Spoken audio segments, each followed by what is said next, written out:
Welcome to a draft special from PENSARE Basketball Live with one of my favorite draft analysts, Ersin Demir. How are you doing, Ersin?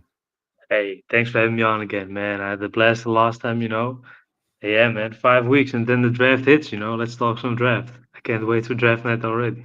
This is crazy. Yeah, I mean, we're going to be talking about a lot of things today. We're going to be talking about something that I don't think a lot of people talk about, which is regardless of where a team is picking, what is the prospect that you best fit with the top 14 teams in the draft? That's one thing I want to talk about. I want to talk about the Toronto Raptors options at number 9. When we last spoke, there was still some hope that Cooper Flag might be a Toronto Raptor. There was still some hope that maybe we move up to the top 4.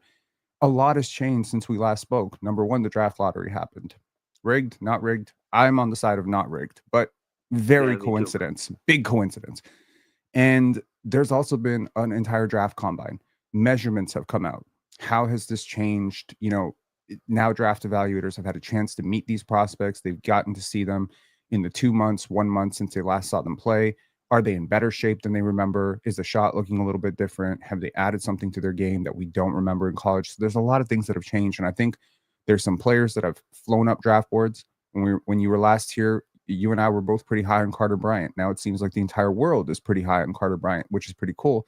But I wonder what has happened with Ace Bailey and his stock with the measurements. Derek Queen, his stock with the 18% body fat. So we'll definitely talk about who we are talking about. Third thing, you're international. And that's awesome because you watch a lot of the international prospects, and I love that. So, we're going to talk about the deep range international men of mystery. This draft is full of awesome prospects from France and, all over the world, Spain. And, so I think it'd be really great to talk about some targets, right? We're also going to talk about the bust potential scale of every top prospect, right? We're gonna rank it from 1 to 100 because I think a lot of people think ceiling, not a lot of people think floor. So, we want to talk about, if I say Nolan Traore, what is the bust potential? You could say 50%, 1%, 100%. We'll talk about that. We'll talk about this one thing that I think has come up a lot during our lives, which is the importance of role flexibility, right? There's certain prospects that can only succeed one or two ways. And there's prospects that have 50 different ways to succeed. What's valuable? How valuable is that? And then finally, we'll answer your questions from the chat, right? So if you guys have a question for Erison, definitely have it answered. He's watched these prospects a lot more than I have, and I'm positive he's watched them a lot more than you have. Yeah. So, number one, best fits for the top 14 teams. Let's talk about it. Right now, the Dallas Mavericks have picked, number one. They've slotted in number one. But is there a prospect in your top 15 that maybe just suits the Mavericks better than Cooper Flag? Nah, I don't. If I were the Mavericks, of course, if they were picking one, they would go for a point guard. I think that's clear. I think Kyrie is there, AD is there, but yeah, man, Kyrie lost some time because of injury. And how much can you depend on a guy who already won it and is facing injuries and age? I think going guard would be the best fit for them, best thing. And I was thinking if they pick 10, I would go for Jeremiah Fierce, a similar mold, a dynamic ball handler, a scorer, the guy that you put the ball in his hands of because they want to surround him with defenders. I think that's the best guy you built through. I would like Spears in Dallas, honestly. That was one of my favorite fits before. But yeah, man, now they the ball bounced their way, so now they Cooper Flag, man. And the other one is that's a very unpopular one, but that's one I'm sticking with. That's really my take for this draft. Is Trey Johnson to Philly, man. And if you look at their situation with Maxi, and now Grimes did well, but yeah, how much is it feasible that he's going to be good in a season that counts? Is my thinking. And yeah, they have Jared McCain. But if I look at how their roster is built, I think the guard play is going to be crucial. And putting Can you another can you top put guard next to together a Maxi. competent defense with Johnson, McCain, and Maxey though? Yeah, that's the other side of the coin. But that's something that the Sixers have to deal with, with the defenders on the wings. And I get it's not a popular take, but my thinking is if you have such an advantage creator in the middle and you have so much scoring on the perimeter, yeah, man, it's basically just one of the best offensive ratings maybe in the NBA if everything clicks for them.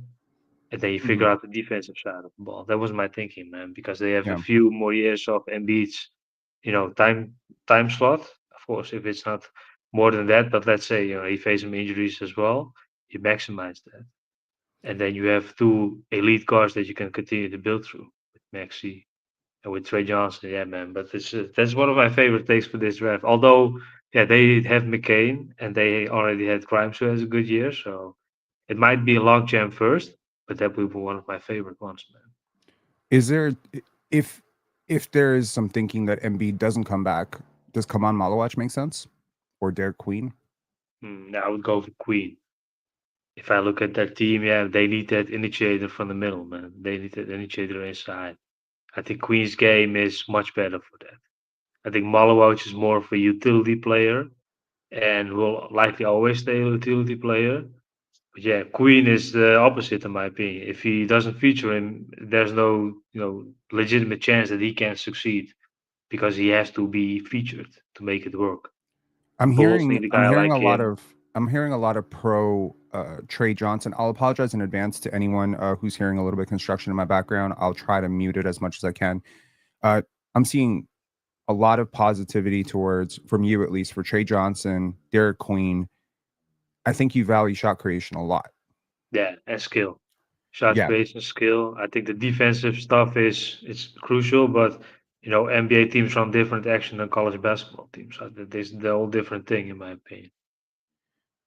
the team that we sort of skipped over was San Antonio at number 2. Who's the best player for them? I'm Yeah, assuming it's not Dylan Harper. it was fun that they picked two because they have a problem now. They have to pick Harper, but they traded for Fox. You have Castle, you have Vassell, so it's a bit of a logjam. But yeah, man, going best player available at two makes a lot of sense. I think Mhm. Vassell is Vassell is the odd man out, but maybe they can trade him. Of I, course, I he want had to a I want good to contract. I want to reframe the question. Yeah, So I'm not saying who you should take. I'm not yeah, saying that. I don't really care if you're at 4 or 5, whatever. I'm just saying which prospect from your top 15, if you could just hypothetically, let's say Cooper Flag falls to 5. yeah, Utah, like, apart from Cooper, obviously, because the answer for every team could be Cooper. Literally. Like, he's the best player, he's versatile, whatever, he's great two-way. But I'm saying maybe apart from Cooper, like, let's just say, okay, Charlotte at number 4, right? Maybe that's too high to pick Rasheer Fleming. But maybe you're like, Rasheer Fleming on that team makes a lot of sense, or Colin Murray Boyles. So that's kind of what I'm trying to gauge, yeah, is like exactly. which player and which team would be best. Because again, there's a chance that some team trades down, some team trades up. Toronto could package something to move up to 4.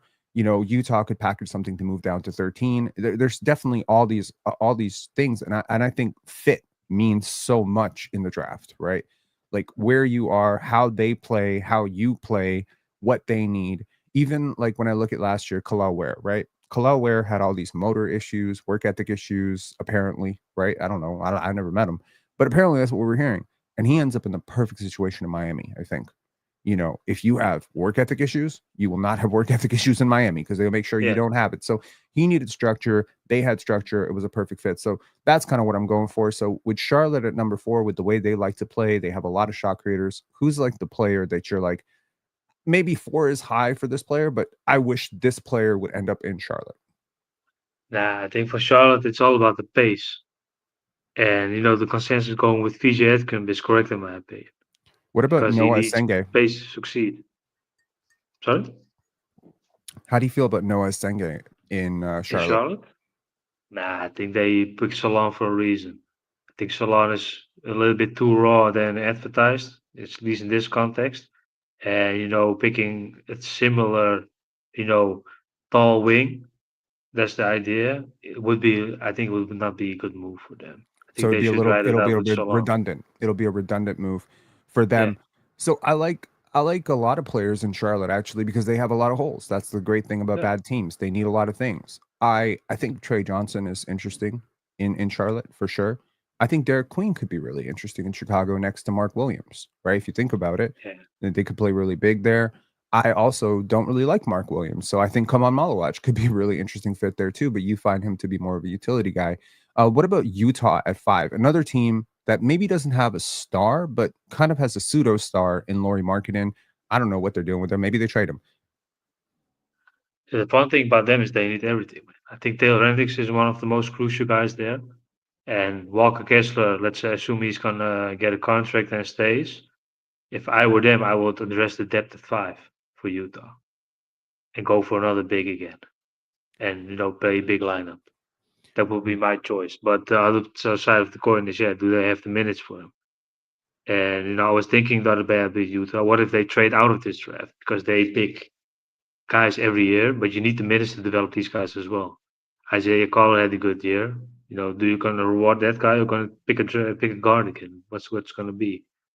I think Bryce Sensabaugh, at least as a scorer, had proven himself. But yeah, man, if you pick Trey Johnson, for example, how's that gonna work for both of them? I think How do you they like are how do you one like of Con the. how do you like Con Knipple there?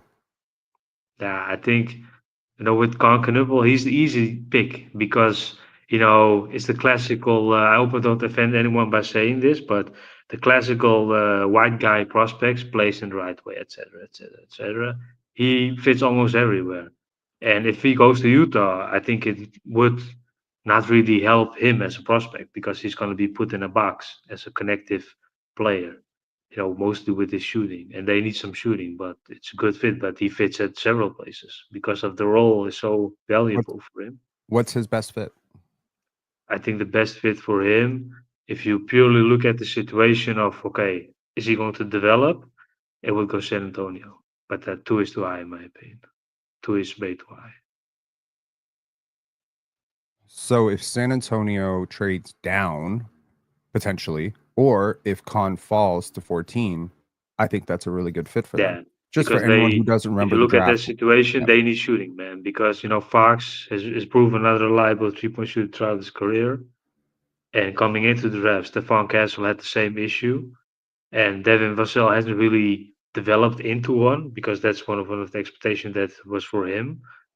And to make it work with Wembanyama, because yeah, everyone's going to try to get him off the perimeter, but you'll be comfortable with the other guy shooting if you're playing against San Antonio. I think that's the main thing that they have to address.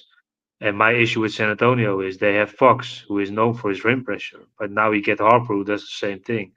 How's it going to work if you don't have really reliable options on the outside? You may have a lot of potential assists, but how are you going to make it work in terms of feeding a hungry shooter with 5, 6, 7 attempts a game, maybe 10? Mhm. I like Okay. Conning in San Antonio a lot because of how they play. With the ball handlers in all positions, skill in all positions. And if Con is going to be featured, I don't think it's the best role for him, but he's going to play off other guys. That's perfect for him because he has shown that he has a little bit extra to offer, but an NBA team won't play in the same way as Duke did without Cooper Flag in these games. So what's the best skills going to be for him? I think if he's going to be mastering, his closeout creation, his shooting, yeah, that's enough. But if he's going to be a number one option, yeah, what are we doing? Then he should be much higher. I don't Is there really see that kind of role. is there a team that maximizes the upside of Ace Bailey in the top 14?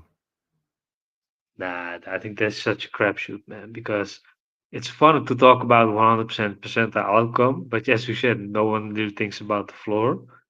How thinkable is it that, for example, a team like Charlotte is going to say, okay, Ace, come to us, and we're gonna let play the way you want.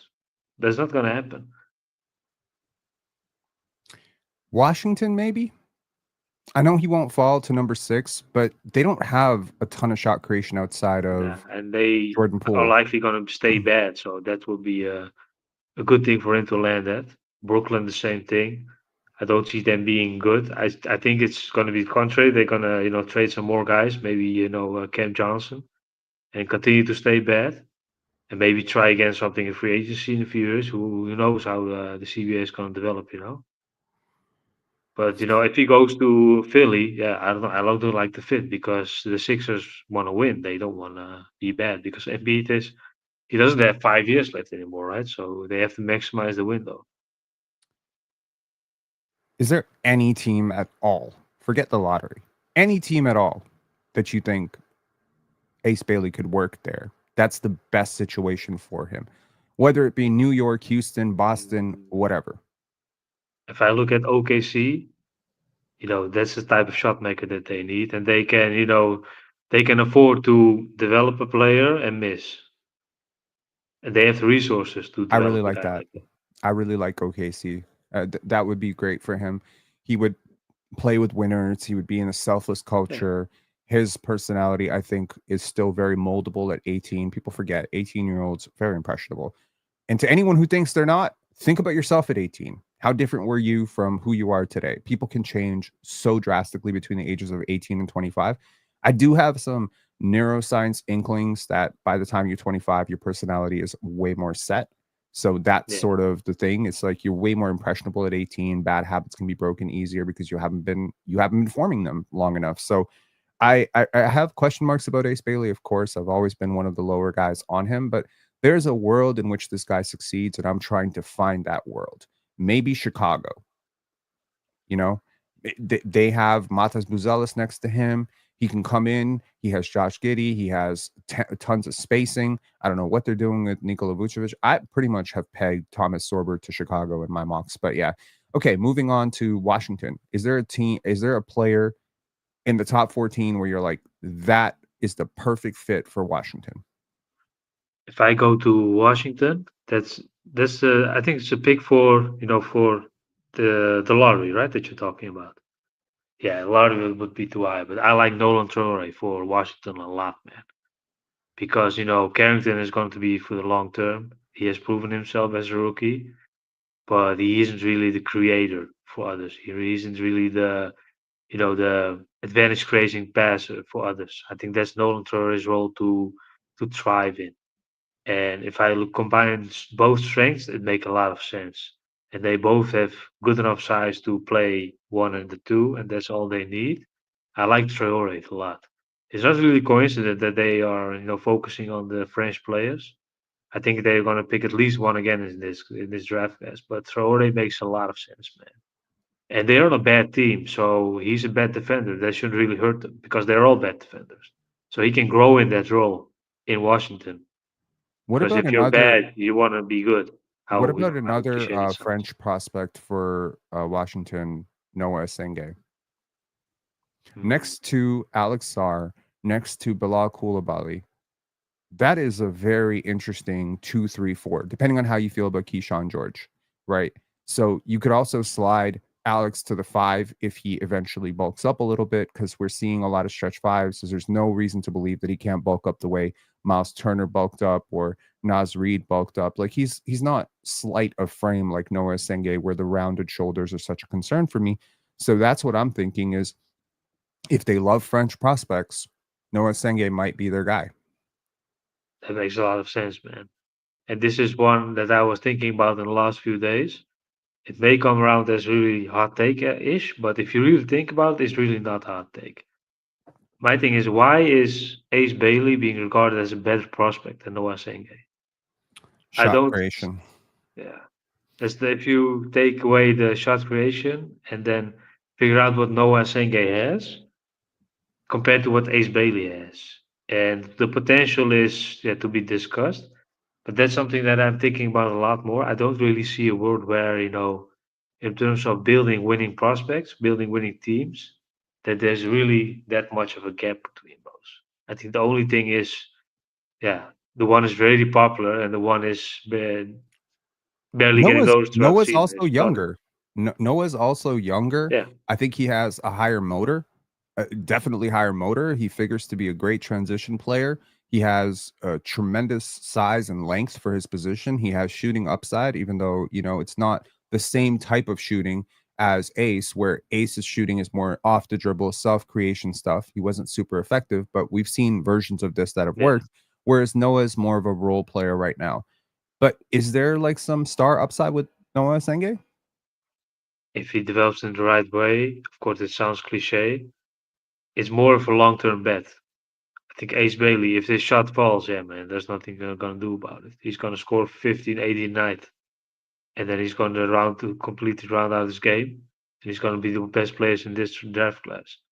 But my thinking is, in terms of role versatility, maybe it's a subject for later on in the pod, but that's the main differentiator for me, because that's where Senge has the nod, in my opinion, and it's not really close between both.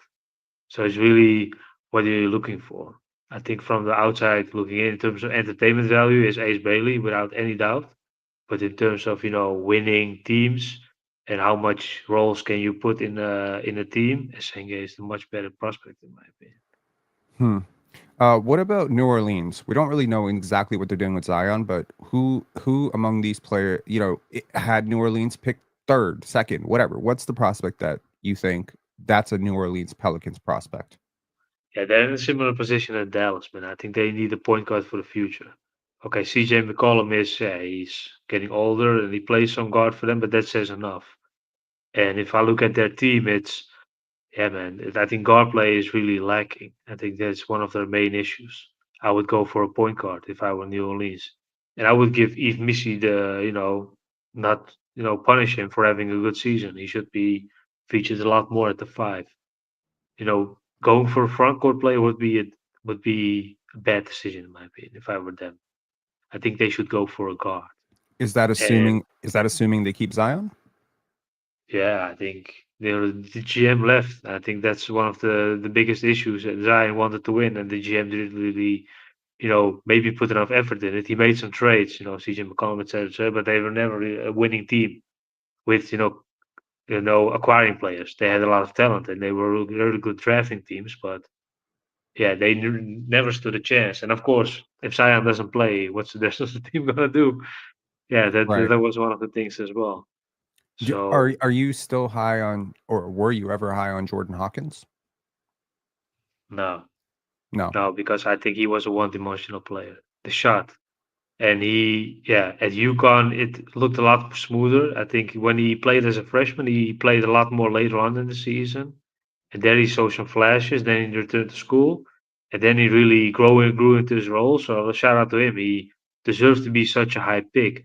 But in terms of the value that he brings to the NBA, yeah, you really have to run sets for a guy like that. If you're coming off screens, running off screens, you have to really, run set actions to put a guy like that into a shooting pocket. So as NBA team are they comfortable doing that 10 times a game, knowing the counter moves is ready because if you take away Hawkins shot, what else is left?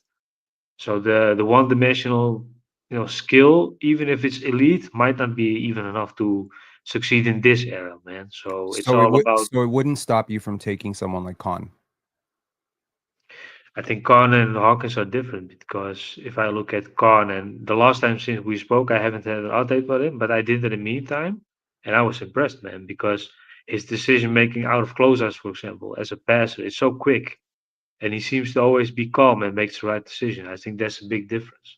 If you don't run any actions for Khan, he's gonna find something for himself in a limited, not wasting dribbles, not wasting time, not wasting, ball moving responsibilities.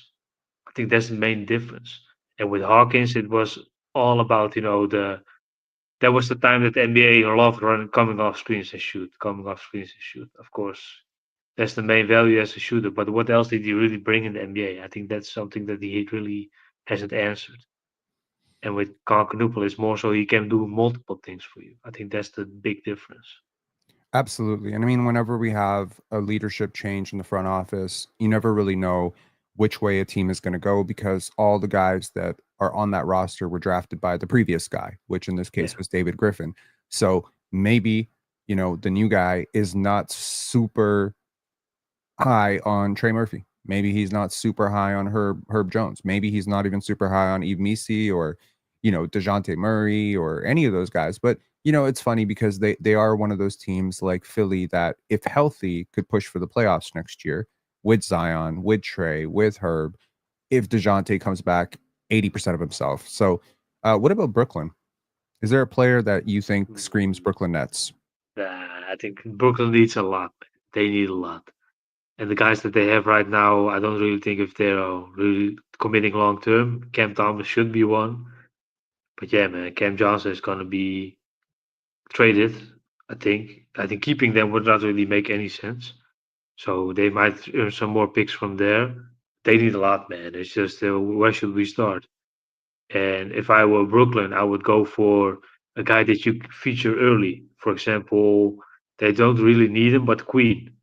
I would love him there. If they can surround the team and build through Queen, you can take the most out of Queen in terms of long term potential. But yeah, are you going to do that? That's the main question.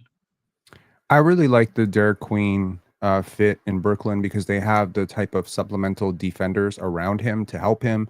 If they keep Nick Claxton, I think him, Cam Thomas, that could be a really interesting Yeah, pairing. And I know that a lot of people are really low on Cam Thomas, but I think sometimes you have to divorce a player from the context. He has never really played on a great team.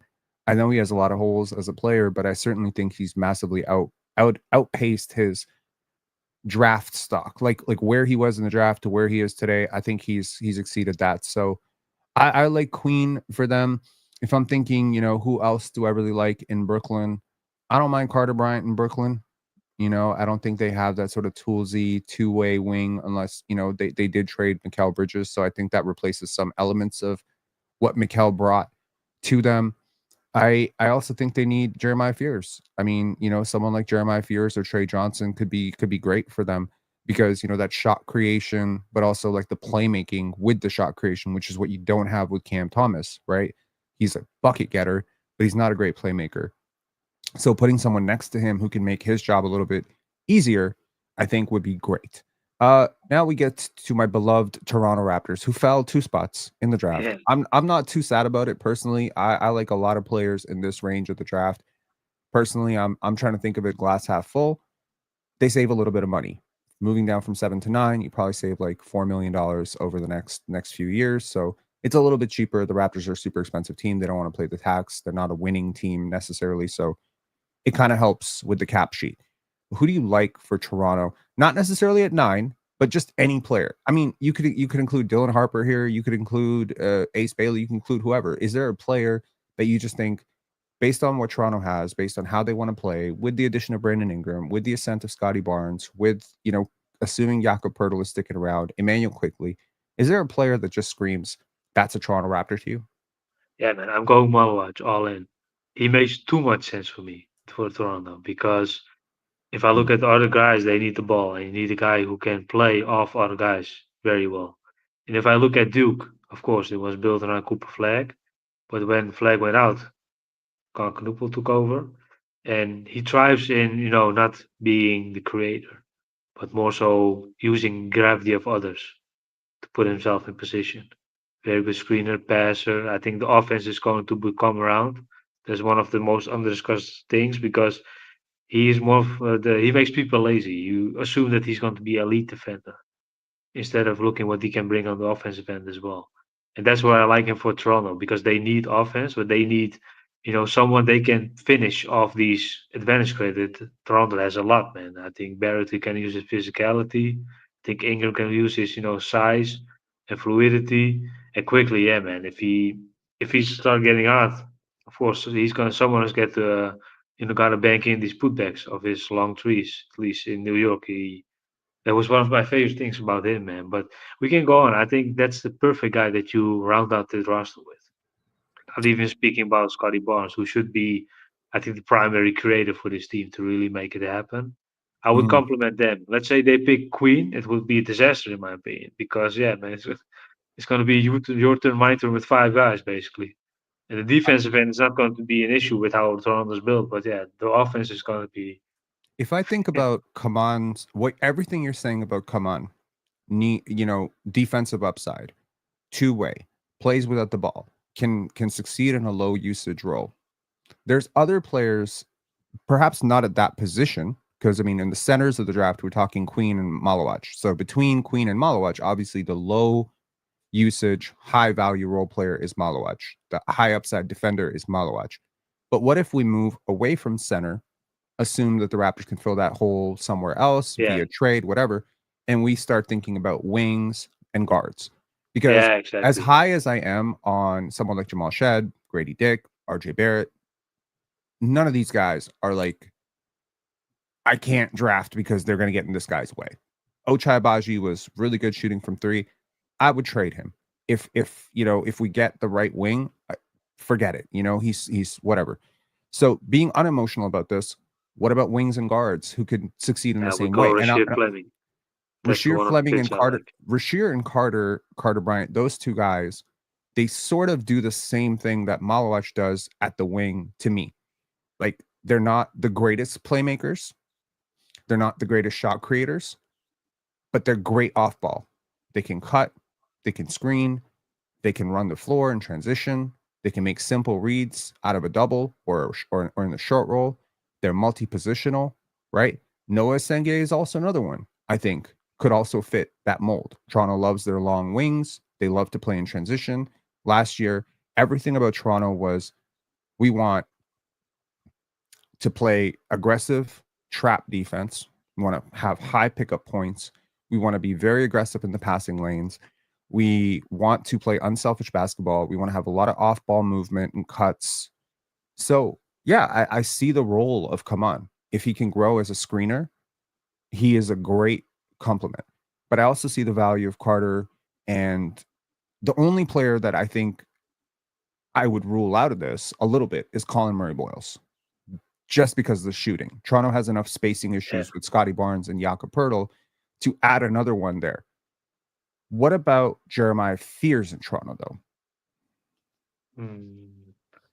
If you They look don't at how have they don't have a the lot of guys who can wiggle off the dribble. Like you said, they have shot creation, and I agree with you. I think the shot creation equation for Toronto is underrated. I think Grady Dick is an underrated shot creator, and I think he'll grow as he gets stronger. I think Scotty Barnes is an underrated shot maker. I think as his handle grows, people will see that a little bit more. 'Cause we saw a lot of that this year. He had 35 points, 32 points, 20. Like he was all self-generated. It doesn't matter how you think it looks. It is what it counts. It was what it was. He did well against good teams. But when I think about the one thing missing from this team, I think about a guy who has the twitch to beat his man without a screen assist, without off ball, without a closeout, from a standstill. Think John Morant, think, the Anthony Edwards. Like I'm thinking about a guy who can just create something out of nothing. I think Jeremiah Fears and Trey Johnson can create something out of nothing. Yeah, that's an interesting thought, man, because the rest of the team is basically in its place, right? So, and for me, the issue there is, but that's maybe me thinking about the lead guards having the ball in their hands too much. And he's young, so that's why I give him the advantage, the benefit of the doubt, because he should be really in high school picking teams, putting out graphic, Joe Tipton tweeting out which team he goes to, because he's young and he's going to mature, of course. If I look at Fears in terms of advantage creation in a rim pressure, of course, that's a differentiator for him. Cool. And What, if what you pick at 9, is that the route that you're going to go? Or are you going to pick, you traded OJ and Anobi and try to fill in the gap that he left with a guy like, you know, with a guy like Rasheed Fleming, Carter Bryant, and develop a guy like him again? Here's something I would ask you. Rashir, I've been watching him a lot recently. Obviously, I like him a lot. I see a role player. I don't see a ton of star upside. I don't see a lot of shot creation. He said at the draft combine, he was asked, "What's one thing teams don't know about you?" And he said, "I can put the ball on the floor. I can do a lot more." I don't know if that's true. No idea. Yeah, that was I've it's never more so really seen it. scripted, I think, because He doesn't have like the shift and wiggle. He's very straight line. Doesn't strike me as a star. He strikes me as a star in his role. But one thing that I was watching was, could he be a center at 6 foot 8.5, 6'9", barefoot, like 6'9"? He's 6'8.5", I think, barefoot, with a 7'5" wingspan. His wingspan is 20. When he comes into the league, he will have the 25th highest wingspan in the league. Every player that he has the same wingspan with or higher is a center or is Jonathan Isaac. Like, that's it. yeah, So really, I don't see what would be wrong. And he's also like a bit beefy. Like he's not slight of yeah, frame. he He's bumped up strong. throughout the years. So I could see like what's the difference between him playing center and Thomas Sorber playing center, other than the fact that he is just way faster and more athletic and burstier, and so like I'm like Rasheed Fleming as a center long term as a stretch five makes a lot of sense. No? I think that's thinking about the direction of the league. You have counters against team going small, of course. You put him at 5, Could you see a but world in which Rasheed Fleming is a better center than Kaman Malawach and Derek Queen, is what I'm saying. nah, I don't think so because teams are No. really putting these athletic 7-footers on the floor, and that's where he's going to struggle. If you put Fleming against Mitchell Robinson, for example, yeah, man, it's going to be not an easy night for Mitchell Robinson, but he has the edge. I think Fleming is the mismatch there. If you got put a guy like Lively, for example, on him, I think that's not really a fair fit. On the But other end, he's going to beat Mitchell Robinson down the court every time. And he's going to be able to space him out, which is going to pull Mitchell Robinson out to the perimeter where he can't guard. Mitch has been awesome in the playoffs. I think he's been the reason. This may be controversial to say. I think he's the biggest reason the Knicks are in the conference finals right now. His yeah, he's defense healthy. has been so great, but in drop. So with Rasheer, if the handle does come around to say 50th percentile outcome and the shot stays relatively around league average because he shot 40% from three this year on pretty weird volume. But again, as a wing, he concerns me because I don't love his form and I don't love Yeah. how many No, different ways he gets I into a like shot. your thought process. But my thing is, our NBA coaching staff is going to be comfortable in knowing opponents going to hunt the mismatch. For you can play out the five. You can totally bring it to the five and win the game there. I think I it's more got of a gamble. you. Okay. So moving on from Toronto, we have Houston, Portland, Chicago, Sacramento, and San Antonio again. So we talked about San Antonio. We don't have to talk about them again. Atlanta. Is there a player in the top 14, 15 somewhere that just you're like, that's an Atlanta Hawk? Maybe Con Knipple, maybe Colin Murray Boyles? I'm going with John Berenger. I know he's marked at the Ooh, 22nd pick I love that. because if I look at Trey Young, something that he doesn't have and he hasn't had it in a couple of years is that switchable athletic vertical lob trap. If you have a gifted playmaker like Trey Young, you have to feature a five to fit to his standard, just like Luka Doncic had, for example. What's They the gave him separator Lively, between and he him had and to be one of the Onyeka? best rookie seasons. Right? What's the separator between him and Onyeka Okongwu? Onyeka's a little bit Size. smaller. Mm, okay. And Noam Berger is not really 6'11", 7 foot or anything. But if I look at the athleticism, the length, and the mobility that comes with it, it's crazy, man. And he is one of the best shot blockers in Croatia at the moment with Cedevita. Because of it's easy for him because he's so much more athletic than the rest, and that makes it very easy for NBA scouts to notice him. When I saw that I wrote about Johan Berenger, I think it was just when the season started or something. I had him for a draftable guy for next year because I never saw this type of season coming from him.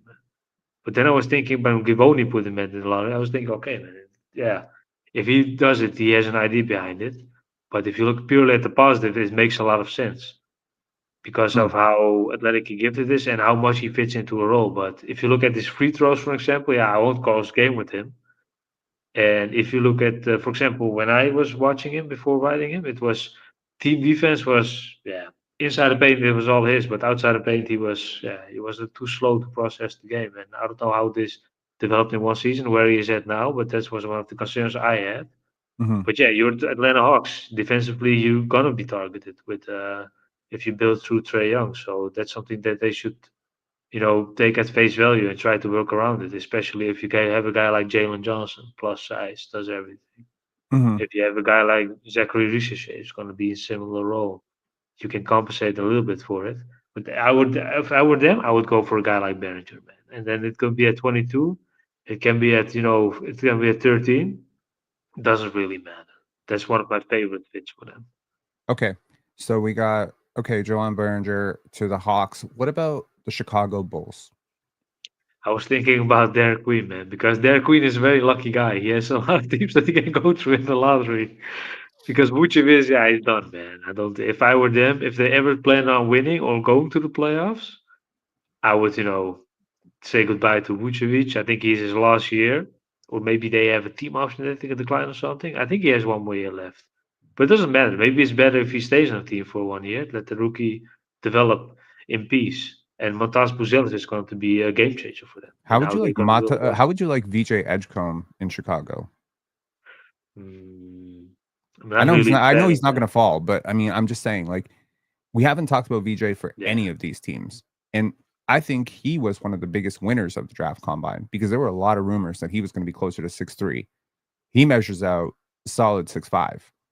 I think that's a decent size, great athlete, really good catch and shoot guy, has a lot of different ways that he can succeed, potential on ball creation stuff, good shift, great defender. So he Yeah, has role you're player gonna upside. compensate for Giddy.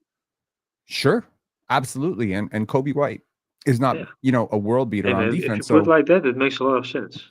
well, like I mean, look at this: Matas Buzelis plus VJ Edgecombe together. Good positional versatility at the 3-4 or the 2-3, however you want to slice that, because Matas is huge.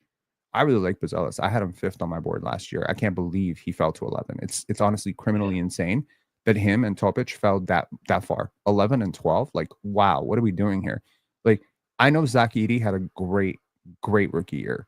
I find it very hard to believe that we're not going to look back on this 10 years from now and say, how the hell did someone do Yeah. that? How the hell did he stay on the floor so long? Eh? Yeah, I loved what I saw from Matas this year. I thought he was great. So I'm thinking, like, if I'm looking at Giddy, Buzelis, Kobe White, I know Giddy had a great year. I know Kobe White was Eastern Conference Yeah. Player of the Year. But my favorite piece on that team to build around is probably Buzelis. Long term. Obviously, I'm out on Patrick Williams at this point. Vucevic is going to be, probably traded or out of the team. So I'm looking at Matas and I'm seeing a whole bunch of guards. Obviously, Billy Donovan loves to play with his point guards, 3 point guard lineups, whatever. So I'm thinking VJ Edgecombe is not a point guard, but he is a guard. And he has the size and physicality to actually compensate for some of the guards around him. So I really love that fit. What about Portland? Is there a team? Because they have a lot of defenders, they have a lot of depth. Scoot Henderson turned his season around. Donovan Clingan was awesome. I had Donovan Clingan very high on my board last year. I won't tell you how high, but it was a little insanely high. I had him two. I had him two, I think it which makes is sense crazy. because of how much of a rim threat he is. He's With his great. I think he mobility, and was, he has it proven in his rookie year, like. and he shoots it a little bit too. Like, I mean, he has some potential freaky upside, man. And he is But just he's such a lucky that he has Sharp and Scoot Henderson, and they have the ball, and they can, feed him with garbage points because that's all he needs. His impact is going to be on the defensive end. facts. I mean, And that's one of my issues with Portland is, you're going to build through Shaden Sharp and you're going to build through Scoot Henderson. I And think he's what's Rudy. left? I think he's Rudy Gobert, man. I think he's like, frankly, Rudy Gobert with more offense. Like, I think he'll have that type of career. So I'm still high on him. I think I'd take him top five. Him, McCain, Buzelis, Steph Castle, and somebody would probably be my top five in a redraft. But I really like them. So yeah. So who fits? Who fits for Portland? That's a good question, man, because I really don't know. I think it's going to be one of the tougher teams for me to really say it's What going to about be that guy. CMB? What about CMB next to Donovan Yeah, Clingan? it could be Next because to Tamani they Kamara? have Tumani Kamara. They spent. I think Chris Murray was supposed to be better than Kamara when he came in, Mm. and he was the better, the more coveted guy. But that's the type of guy that you have to spam this team with because They still Shaden have Sharp, Rupert, Scoot Henderson are not going to be plus defenders, right? in my opinion. They So still you have have to, Rupert. They still have Rayon Rupert. They still have Rob Williams. They still have DeAndre Jordan. Like, yeah. what the And hell? they're going Sorry, to do with DeAndre Aiton. Ayton. Ayton. So I mean, they have, like, I said it earlier this year. They started winning a lot of games, which is why they ended up where they ended up in the draft. But I said it earlier. There is probably no team in the league that has more number 3 and number 4 options than this team. Yeah. Anthony The Simons, depth is Scoot, crazy. It's too much. it's insane. Like, they're 12 deep easily. Like, there's And they 12 can trade players. away a lot of guys. They can trade away Simons. They The need to Magic need him. consolidate like crazy because Anthony Simons in, like, I would trade Anthony Simons yesterday to Orlando. I I would would send him trade to Orlando. DeAndre Ayton to literally any. I would trade DeAndre Ayton to the Guangdong Tigers. Personally, I hate him. Like, I don't hate a lot of Yeah. players. That dude, I can't stand him. I can't stand anything he says. I can't stand his career. I can't stand that he went over Luca. It pisses me off. Like, I Yeah. like to keep the personal stuff out of basketball personally. Like, I want to Yeah, that support all was the players, crazy, but man. That he's look just here he's was just crazy. he's just one player that I can't stand. He's the So number one. it's like whatever. I write him off. Like, he's a tax write off for me. So yeah, so I'm thinking about, like, who really fits them. I'm thinking Kasparis. Kasparis Yakuchonis would be an interesting player there in I had Portland. the same thing with Orlando. I think I wrote a mock draft the other day where I had Kasparas to Orlando because the shooting is what matters. And with Mm. Sharp and Henderson, yeah, are they going to be reliable shooters? They haven't given that impression. Is there a good Ersin Yegor Demir Demir did team? never gave that impression. So I Yeah. like that one, Kasparas Jonas, and he is best if they can protect him from being the number one guy. I know Mhm. that Illinois said play the way you want, but that's not really his game. Shouldn't be. Hmm. What about Houston? Is this the Yegor Demir team? Could this be? For Houston, I like Yeah. them a lot. Houston. I was thinking about it yesterday in the morning when I drove to work.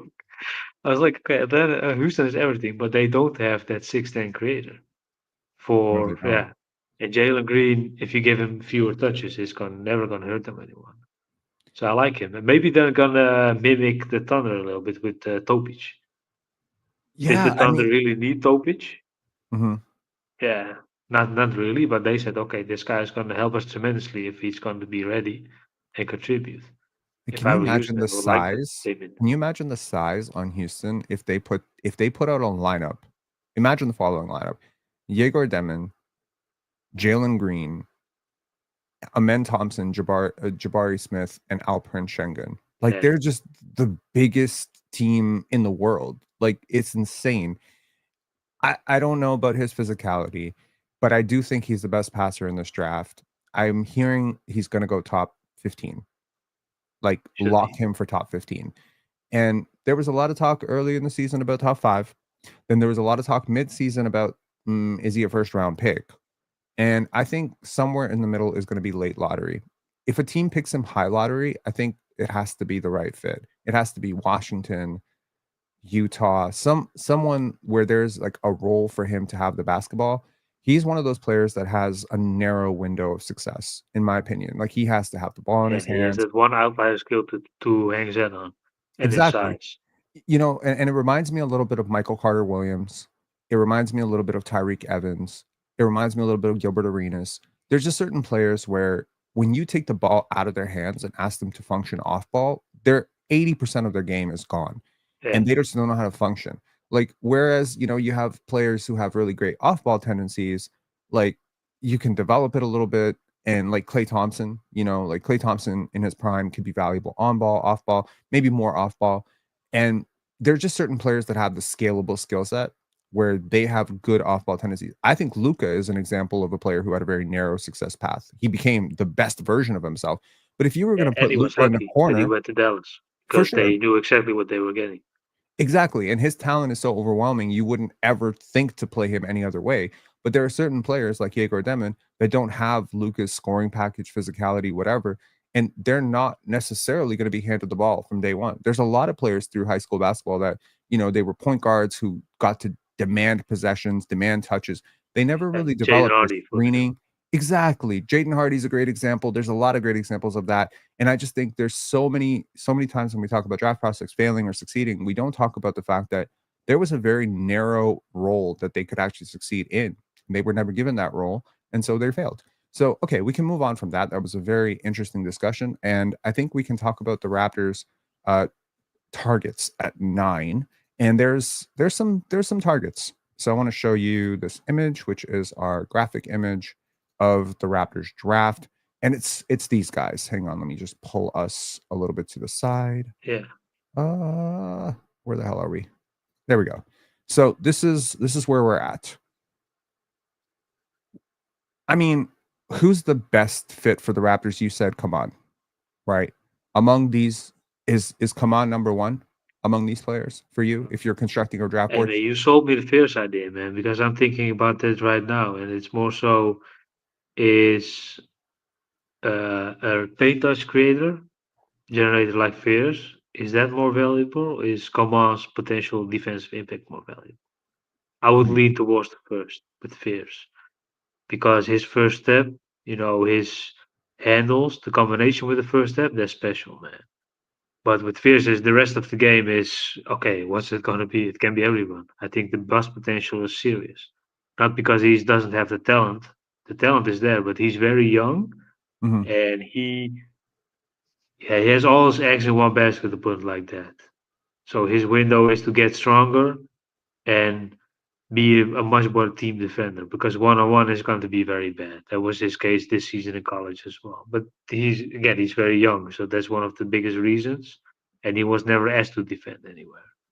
But Well, the he's other side young. of it is if Yeah. you look at the personnel that Toronto has, Mhm. Malowash makes a lot of sense. So what are you going to do? Is it, written in stone that this is the core of the Raptors for the next 5 seasons? I don't think so. So you convinced me, man. I think the fierce one. I like that. I like that. So Jeremiah Fear is number 1? For if I Among look at this this graphic. graphic, Yeah, if we're constructing a draft board, and of yeah. course this draft board assumes VJ's off the board, Nah, I uh, think Ace for is off the board, me, Cooper's off the board, Dylan's top. Okay, so this is tier one. It's going to be fierce and then Malowouch. And then tier two for me is going to be Esenge. Tier three is going to be the flexible wings with Fleming and Carter Bryant. For so me, mhm. Knoopel's not really relevant, in my opinion, for the Raptors. Because you have what are you going to do with Grady Dick? Not the same player, but I think they could Grady play Dick should be together. featured a lot more, in my opinion. I think they could play together. I think the concern then becomes, can Khan plus Grady play together defensively? One, that would require Khan to become a much better defender. I think Yeah, Khan's they both do have similar skills in the sense that they're both great shooters, and Grady's shot hasn't necessarily translated to the NBA level. I think Khan's a little bit more physical, but Grady also throwing himself. He more than doubled his free throw attempt rate this year. He was trying a lot of shots. I think for a lot of people who didn't watch the Raptors and they're thinking Grady at Kansas, he's a very different player, but he's growing a lot. Like he's growing more as a shot creator. yeah. I think that's why I And should continue to bet on him instead of yeah, okay, 50% replacing him or something like that. That doesn't really make sense.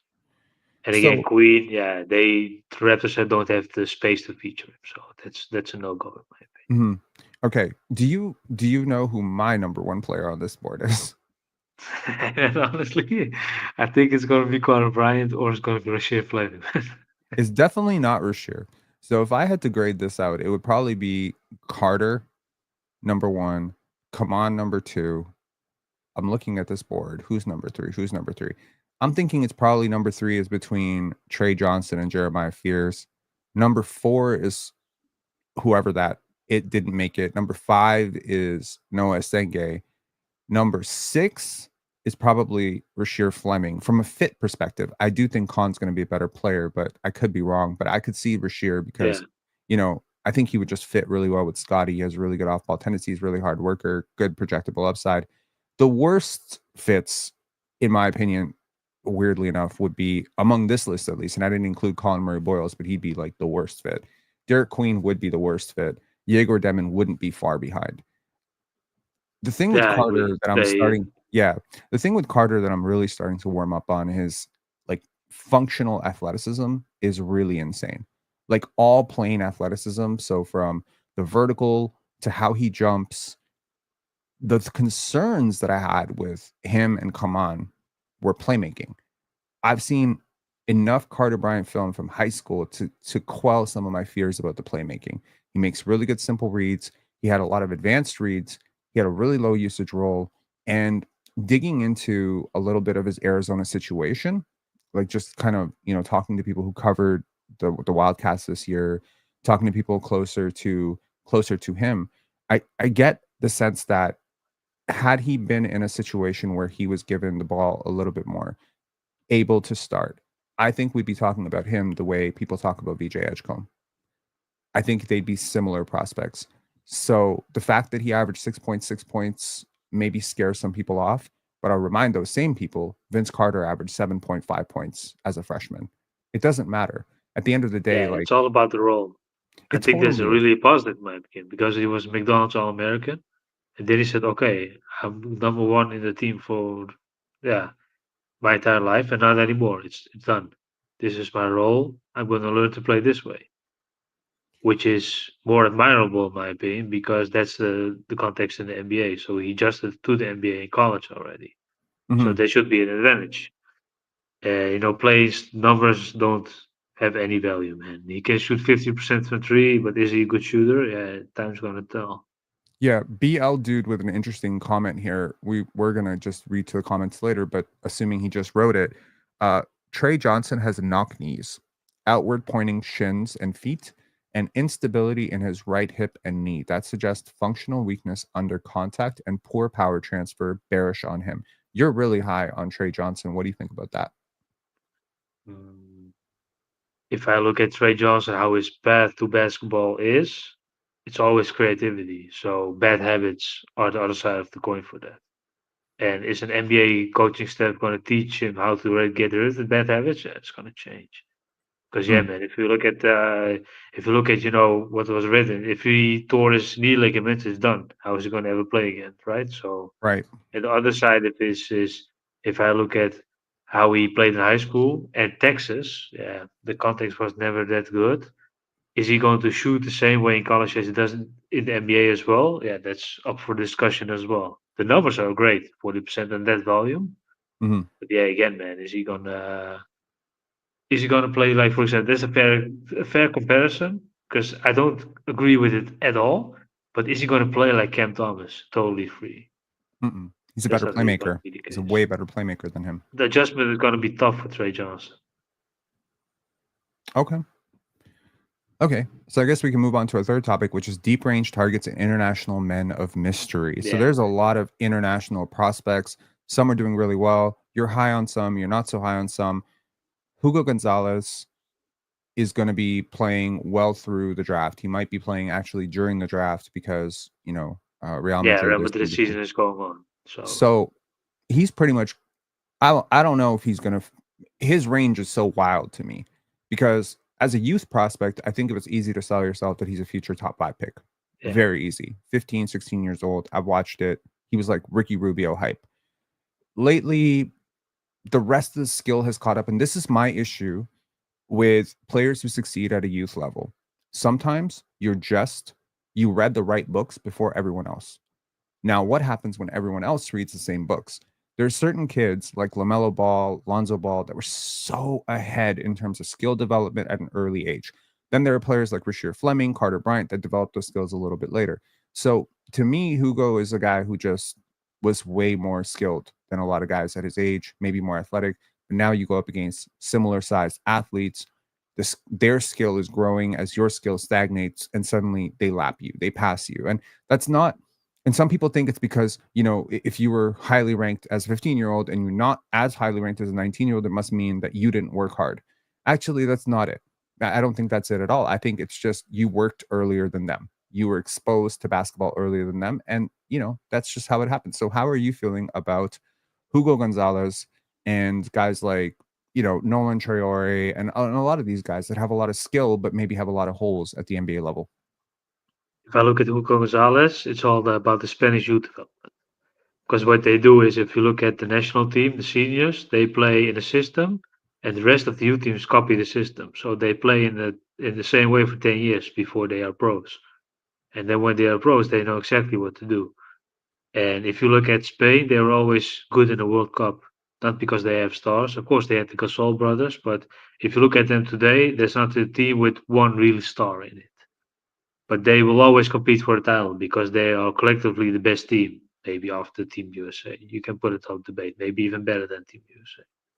And Guy Hugo benefits from that because they have natural skills and you have taught skills. And if you have a natural skill, you will always succeed in the youth level. For example, Adem Bona, he's an elite athlete, elite with the Turkish national team. You could just see not because of not because of his points, but because if you put him next to some 18, 17-year-old European kids, he's going to dominate. But he never really got better. He was always at the same level. It was really stagnant. And now he's in Philly. He earned himself a role. So he fought back in college at UCLA and made the most out of it. But he could be a lot better. So that's the other side of the coin, is that these guys have an advantage. If you take away athleticism and play American kids with European kids at Mm, 16, the European kids will lose. But at 20, European kids will destroy these kids because they are technically so well. And for the NBA, that's difficult because if you play against elite athletes all the time, you can't always build on your fundamentals. So long story short, if I take Hugo Gonzalez, you're drafting a role basically. You're gonna say he's going to be a rotational piece. Am I comfortable paying a 16 pick overall or 25? And he was hyped as a great shooter, but that wasn't really his strength. I think the handles when it was needed. some creativity, but especially team defense, man. That's one of the best things. And that's why even at Real Madrid, they were comfortable giving him minutes when they played in the league and they had to rest the guys who play in the EuroLeague. Right. I think role player skills are somewhat underrated. Like how a player cuts, how they space. Are they a movement shooter, standstill shooter? How well do they shoot from Yeah. certain zones? Do they defend? Are they positionally versatile? These are the things that people don't really care about when they're watching highlights. I think what most people want to care about is shot making, creation, handle, athleticism. Okay, cool. What good is your athleticism if you never know where to be? What good is, your highlight block if you're always fouling? So these types of things, when I look at most teams, how they construct, there's 1 to 2 guys who have a deciding, determining factor on a roster, and everybody else just has to fit a role, right? You don't get to like, and that's the tough thing with a guy like Russell Westbrook now, like when he was a star, you don't mind the volatility, you don't mind the turnovers. Now he's a role player, you have to be 3 and D. You have to defend well, you have to Yeah. rebound. So I'm always looking at that and I'm saying, can this player that maybe has operated as a star at the youth level, like, and has always had the ball and has always been hyped, like a Hugo Gonzalez or a Nolan Traore, their ball skills are clearly ahead of someone like Noah Senge. But does Noah Senge not do way more off ball things that translate better to this level than those guys? So that's what I'm asking is does Hugo, who has had the ball a lot, at the youth level, does he have off ball tendencies that can help translate to the NBA? Is he a good transition player? Is he a good athlete? Does he have projectable upside as a defender? Can he be a positive rebounder at his position? Can he become a good shooter? You're saying he's not a great shooter. Can he become like a corner shooter who can be like 40% on open catch and shoots?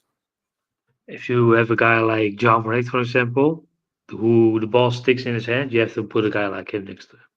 Okay. I think he should never really have a big role to succeed, if that makes sense. So he should be low Because low these usage. European prospects are easier to put in a box because that's where they belong.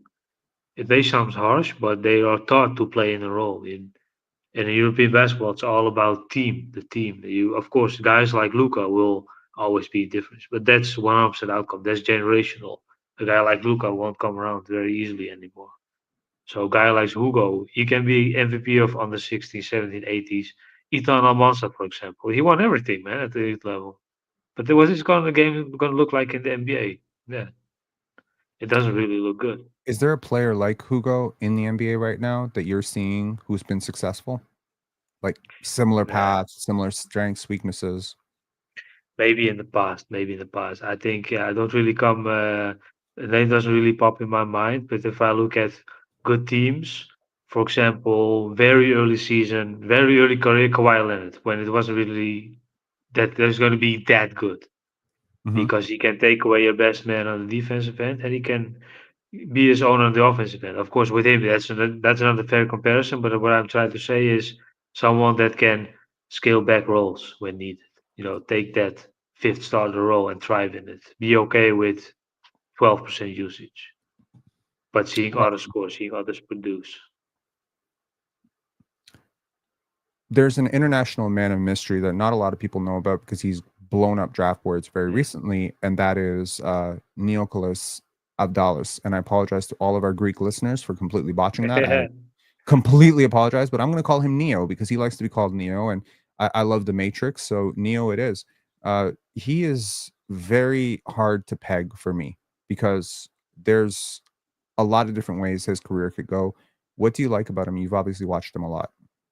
Man, I watched him last season. I was like, this guy has really, star potential for Europe.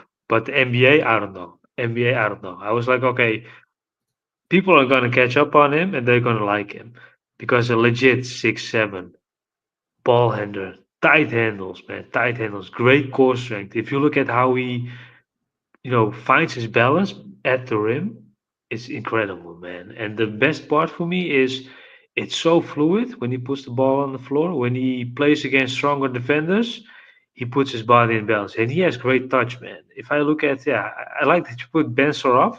He has the hype Hmm. because he is a more popular player, but Abdallah is, in my opinion, in terms of scoring, the best prospect playing in Europe at the moment. He deserves all credit. But The insights in Greece is that the Greeks are very good in protecting their players, man. When they have a very good player, these clubs, Panathinaikos, Olympiacos, or maybe PAOK or AEK, they're gonna give contracts. They're gonna say, okay, you belong here, and Hmm. Greeks are loyal, man. They're really, proud people. They want to succeed with Greek teams. If you look Right. at all the successful EuroLeague teams, for example, Olympiacos, Panathinaikos, the stars are always local, always Greeks. Mm. So the Greeks want to play in their own country. So that's what, and if they go, they will go to the Balkans, maybe Serbia, maybe they will go to Russia.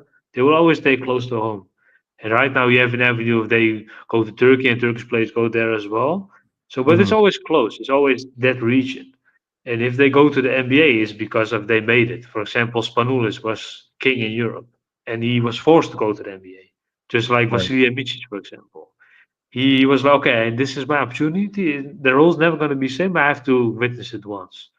And with Avdalas, it's his game is built for the NBA, but his style of play won't be featured by many NBA teams. They weren't gonna feature local players, if that makes Mhm. sense, in college. Not really nationality based, but he played in Europe, not in the States. Do you like Abdallas more than you like Ben Saraf or Hugo 100%, man. Gonzalez? One hundred percent. What about versus Hugo Gonzalez? 100%.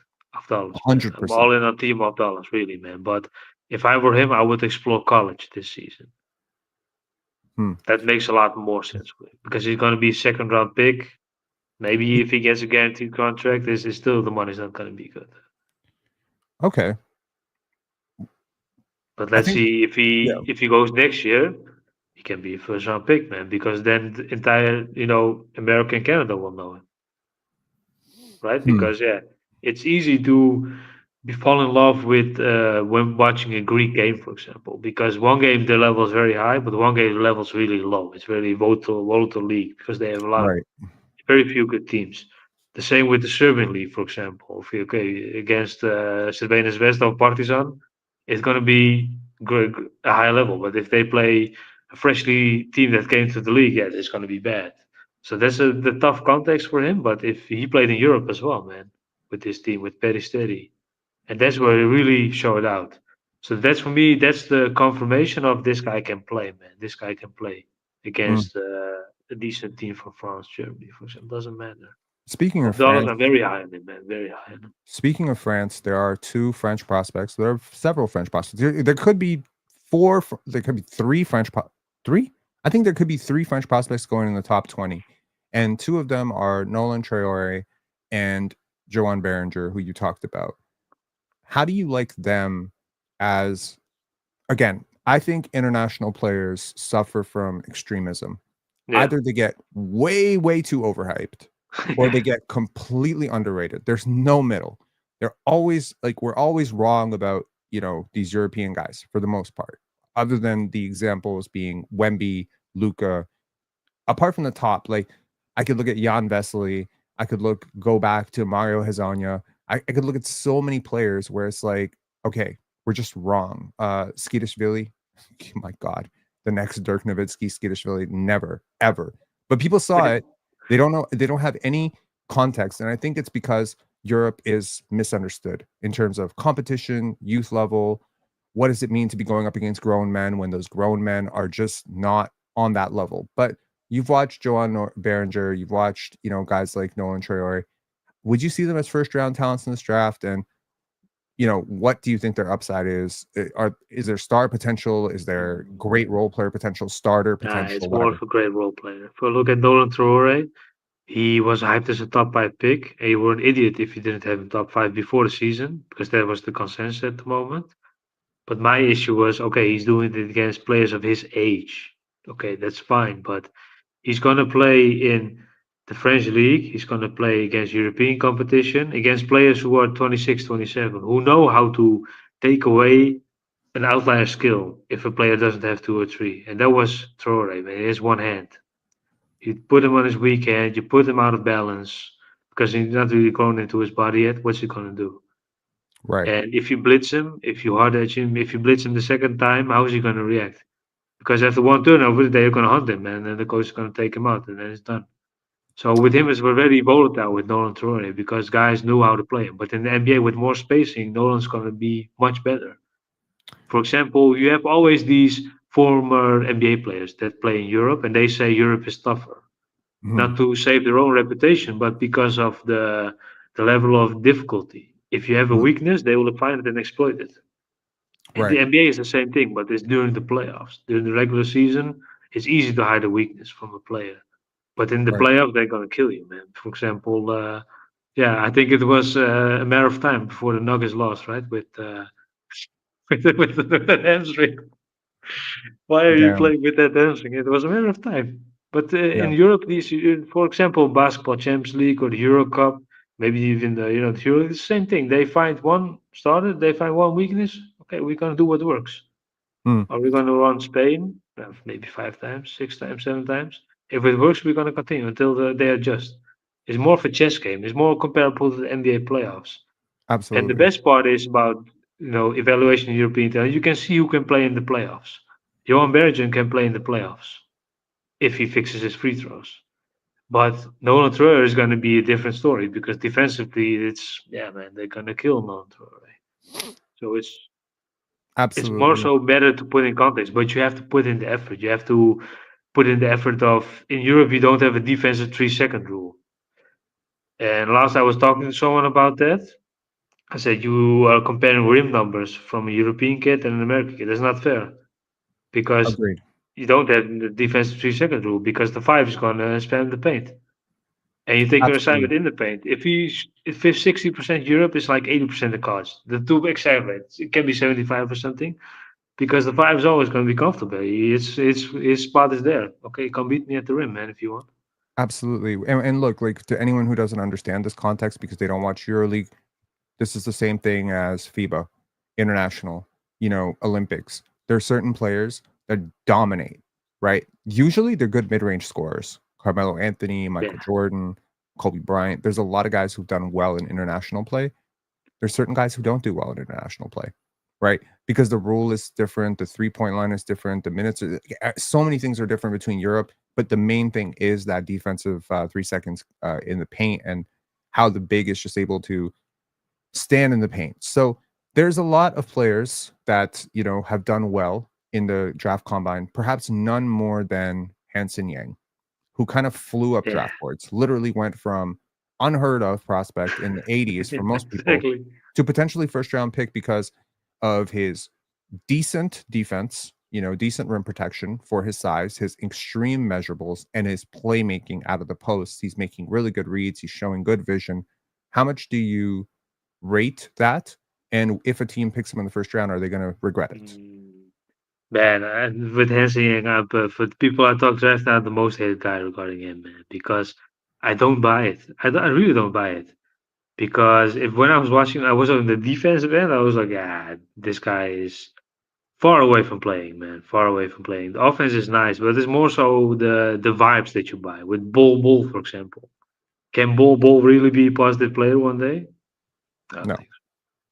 With him, I get the same vibes. The offense, the passing from the no look passes, the magician with the ball is really it's really street basketball in my opinion. It's not really feasible to the NBA because of if you always put hype over substance is not going to be a good thing.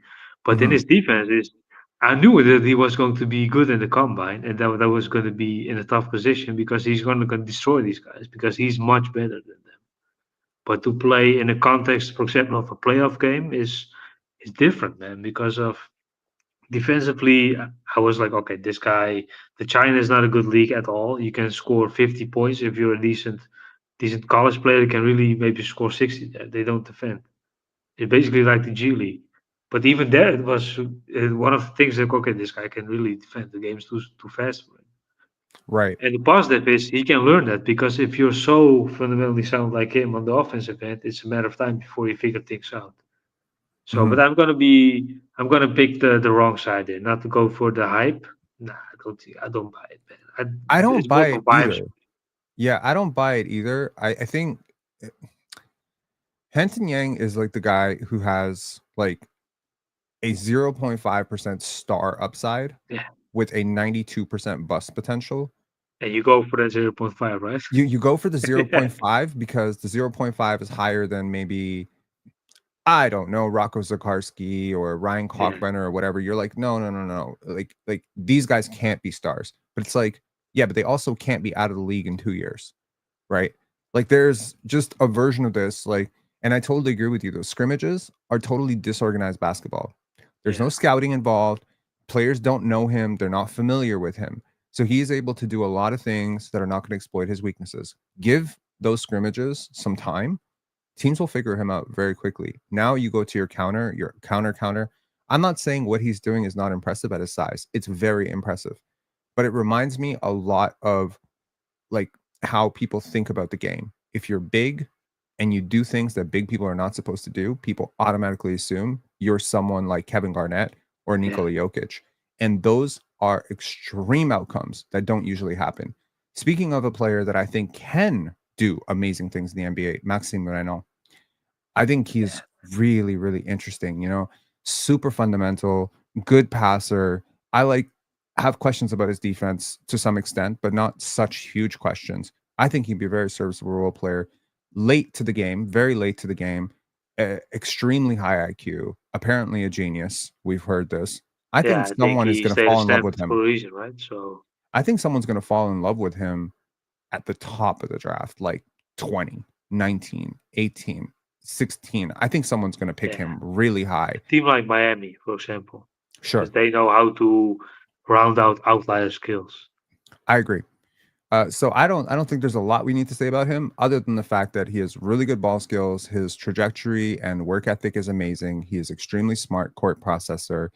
He will pick up defensive and offensive schemes very well. And I think court mapping is a huge, huge underrated thing about role players. I don't want error prone role players who consistently make stupid plays.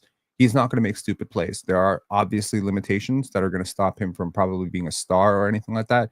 But I think he is like comfortably a 7 to 12 year player in the NBA if he doesn't get hurt, which is good value. If you find him in the second round, you've hit gold. If you find Yeah, him at the end you of the can. first round, if you pick him in the lottery, like now you're really, really like you're hoping for a miracle here. But I think he's solid. Rocco Zikarsky, this is a player that I have a lot of complicated thoughts about. I started the draft cycle with him as like a top 25, top 20 prospect. I loved him. I thought his combination of length, athleticism, fluidity for his size, physicality, he doesn't shy away from physicality, potentially some shooting upside, although I don't really know how I feel about that now. Defense, age. I was like, "Oh my god, like this guy could be really, really good." And then he doesn't play a lot this year. I didn't love his combine interview stuff. Have you watched any of him? And, No, I haven't seen the interviews. hardly anyone has because he barely played this year. So we'll leave him alone. Noah Penda nearly had a triple double in his Panda, last game. Panda is a real deal, man. I Real think deal. he's gonna. Top I 20 pick. think more people are talking about him, even early in the cycle, talking Mhm. about him. Because yeah, he was in the draft last year as well, right? He tested, came back.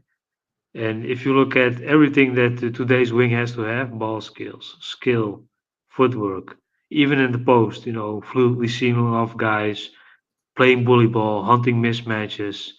That's the type of guy that I think I will put a 15 to 20 mark on, man, because that's his range, realistically.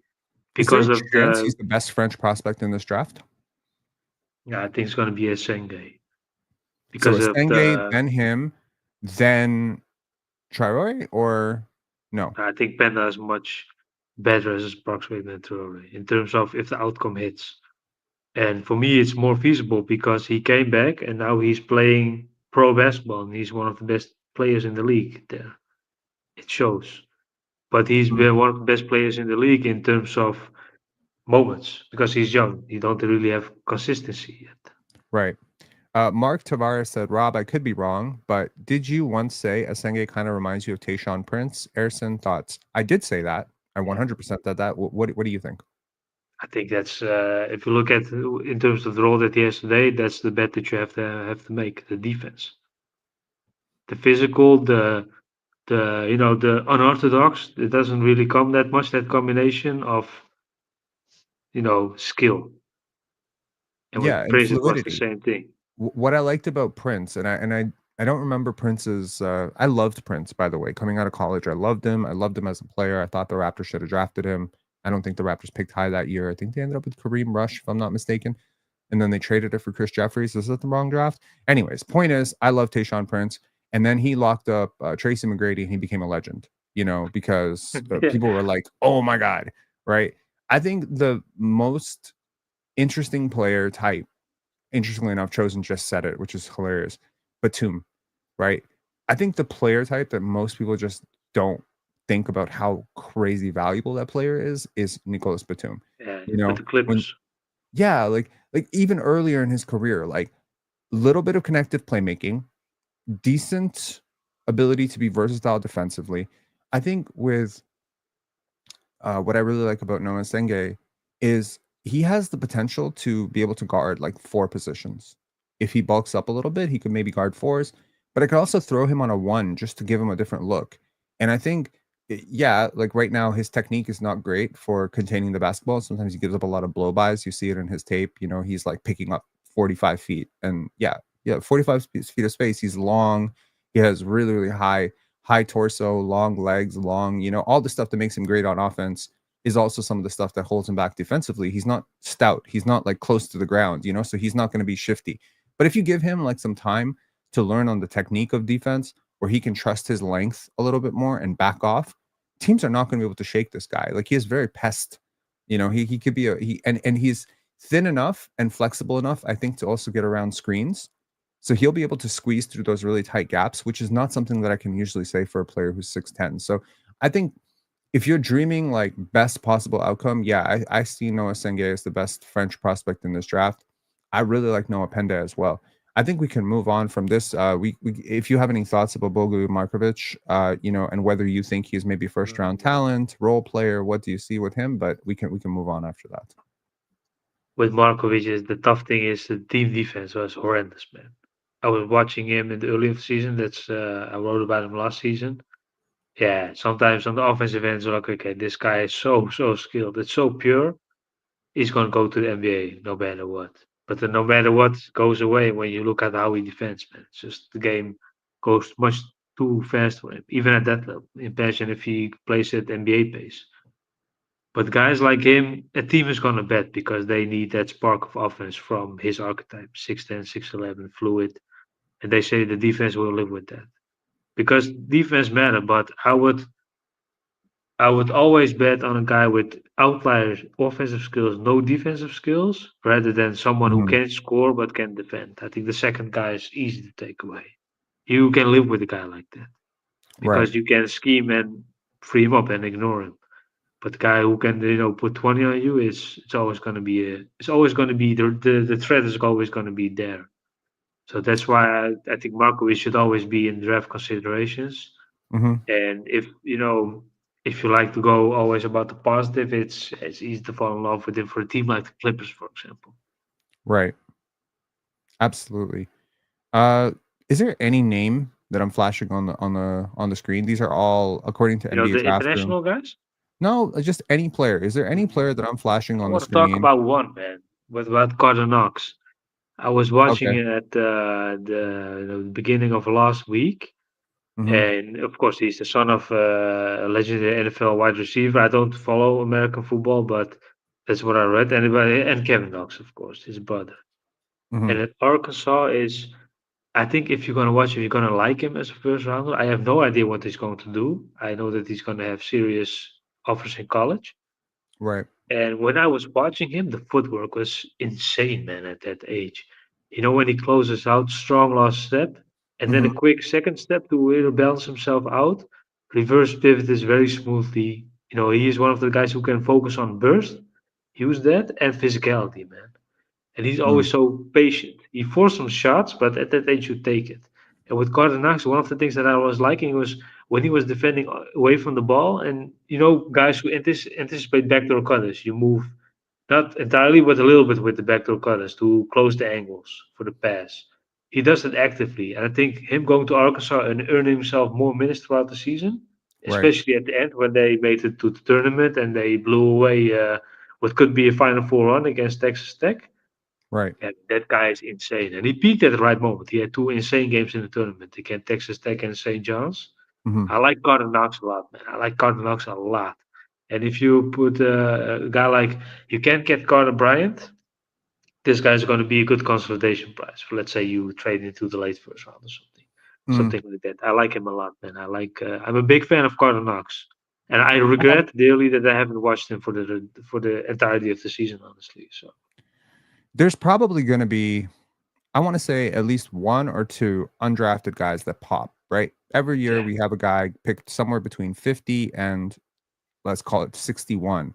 Last year, I think Jamison Battle was really, really good for the Raptors. I think it was great to pick up, I mean, if I show you his crafted analytics, like, he's, like, 92nd percentile in shot quality, it was amazing. I think Dylan Among Caldwell is going to be one from Auburn. Dylan Caldwell. Okay, that's Yeah, one player you like. I How do you like. feel about Ben Henschel? Have you watched him? I haven't watched it, man. Well, it's a good thing we had Nick on a few days ago. He's watched like all of Ben's games and he's really, really high on him. Mark Sears, I don't know how I feel about him. Dink Fan, Pate, man. It's just Dink Pate is such an interesting case because last year there was a controversy that he was not able to declare for the draft because the G League Ignite program was annihilated. And what yeah, was interesting was at the time, there were some people talking about Dink maybe being a top 10 pick last year if he'd come out. This year, we're talking about undrafted. What the hell? yeah. I think he was seeking a waiver because of the G League guys was going to default, and then he was too young for the class. But Is he is tried he to get gonna a waiver and get in. I was is he like, an okay, NBA that player? was going to happen. Is he an But NBA most of the player? mystery again because of Shady Sharp worked out, but he was a mystery guy as well. Didn't play a minute at Kentucky. People had him number one, top three, top five. I was like, okay, what? Okay, I never saw this guy Right. play. I don't know. Is the hype real? Is the hype real? Of course. And then he went to Portland, and the hype was real. Mhm. But guys like that are dangerous, man. Really dangerous. But And 6'7", yeah, with I that was lazy with athleticism, it's Dick Pate hard. this season because I bought Right. the top 10 hype. Because if you look at this high school stuff, it's insane with him. Man. A 6'7" true point guard. The jumbo guard label is thrown out so easily, but did he make the most out of his minutes in the G League? No. G League Ignite was a bad context for him, and I've then actually school had a went out and he played. I've had a But chance to in connect with Mexico him. City, Yeah. he didn't address any issues. Yeah, I've had So a that I've had a makes me very dangerous for me to put my eggs in one basket with a guy like him. Although I did that for the majority of the season. I think in the 50s, someone has to bite on just bringing him into camp and seeing what's up. Like, give him a chance in summer league, get to know Yeah, him. If it works out, this is the highest extreme upside. It reminds me a little bit of, I'm forgetting the name, but the guy who was super super hyped who went to Cleveland, Imani Bates, right? It's kind of like that. Like, okay, yeah, here we do have like a 0.2% star upside with a 92% bust potential. But yeah, there's like also a weird chance that he could be like a really connected piece. He reminds me a little bit of the guy that Miami picked in the lottery, Justice Winslow. Reminds me a little bit of that. Big playmaker, physical, good. yeah. That power guard archetype, right? Yeah, yeah, yeah, yeah. Yeah. What about Jameer Watkins? 23-year-old Florida State. Florida State didn't have the greatest season, but Jameer certainly was the best part Mhm. about it. Like a lot of role versatility, a lot of physicality. He's also done really, really well at the combine. Any hopes for him? And I guess Yeah, I if think you the have any thoughts defense about was a Kobe Brea given. or Kobe Sanders as well, I think the defense was a given. Jameer, but the offensive end, what's it? He's like Coleman Hawkins, for example. He's always been the same player for years. right? But Jameer Watkins, he didn't really get better in my opinion. And he never that. Why not leave Florida State? Of course you don't know the context behind it, but if he left and showed that he's a better player elsewhere, yeah man. I'm convinced. Okay, so let's go rapid fire.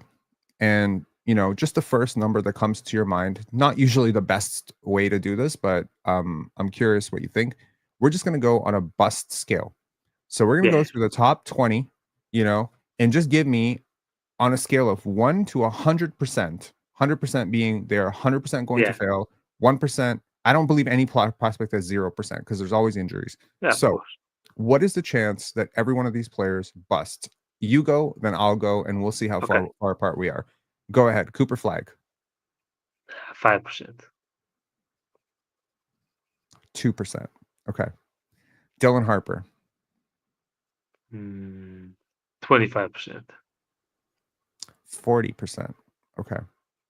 No, hold on. Let me not be stupid. 35%. Okay. Yeah. Ace Bailey. I'm gonna go with it's And gonna be under 50, but 40. bust is only relative to where you were picked, right? It's not to Yeah. say Ace Bailey going to be out of the league, but if Ace Yeah, Bailey if becomes he a role goes player, 3, that's a the bust. bus I think is 60%. I think that's the most dangerous pick by a landslide.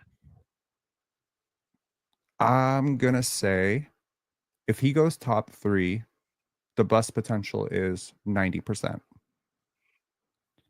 If he goes top 8, I think the bust potential falls down to like 40%. Yeah. I just think there's going to be 3, 4 players picked after him that are going to be better, and people are always going to say, "We picked him over this Yeah, guy." it's This guy. recency bias. They're No, nobody is gonna saying he's going to be jump to Hashim conclusion Thabit. after one season. Yeah, It's yeah, always yeah, the same thing. But you can't yeah, blame people because they grade what they see. So yeah.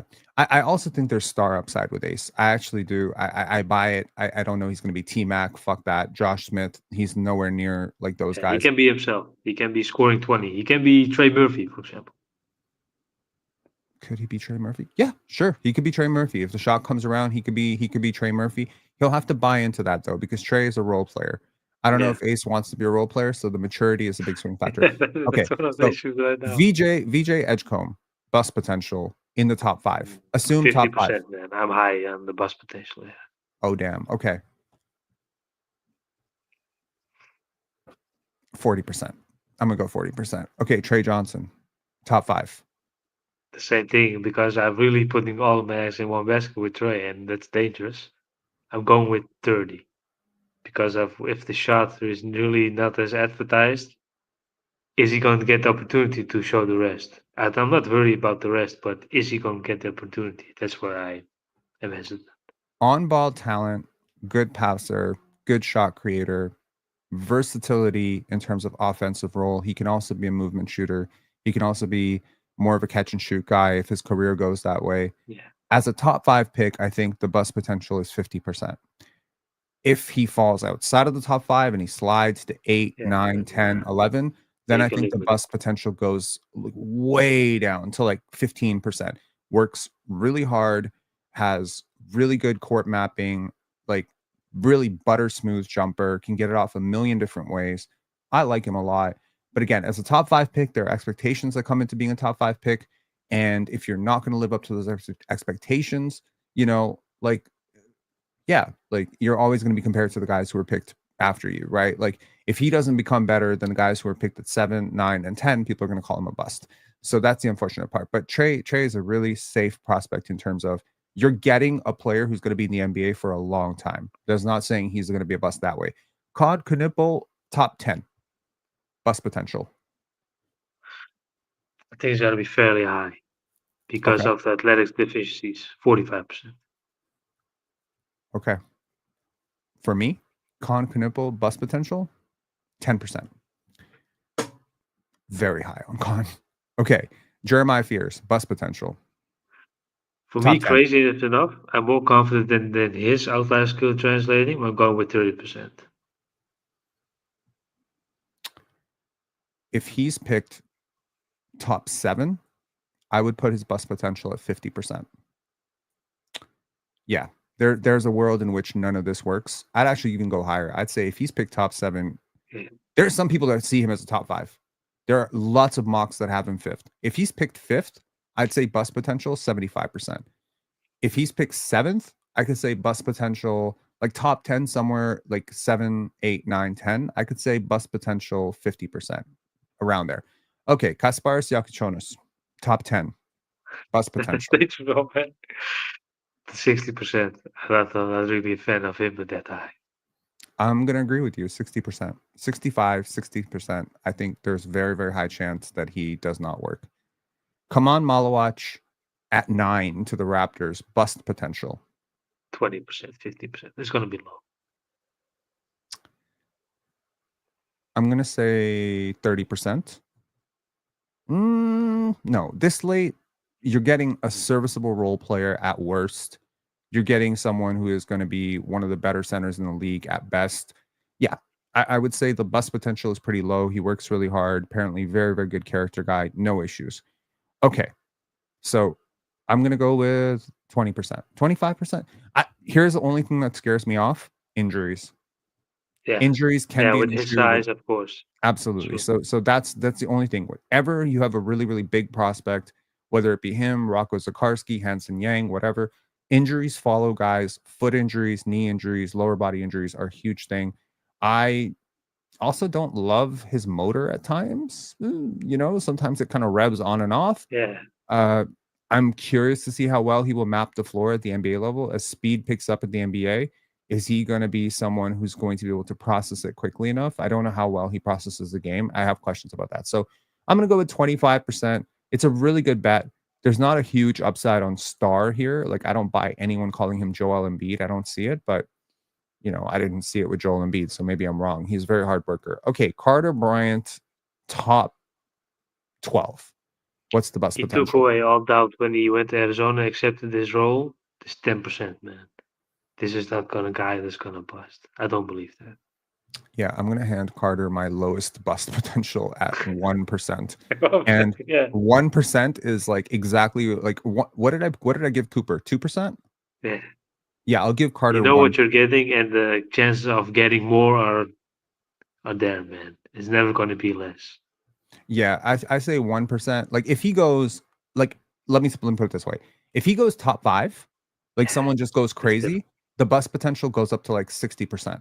But if he goes anywhere from 8 to 14, the bust potential is 1%. I'm not saying that someone after him won't be better than him. Probably they will be better than him. There's always deep targets who end up better. But we don't call Jakob Poeltl a bust because Pascal Siakam was great.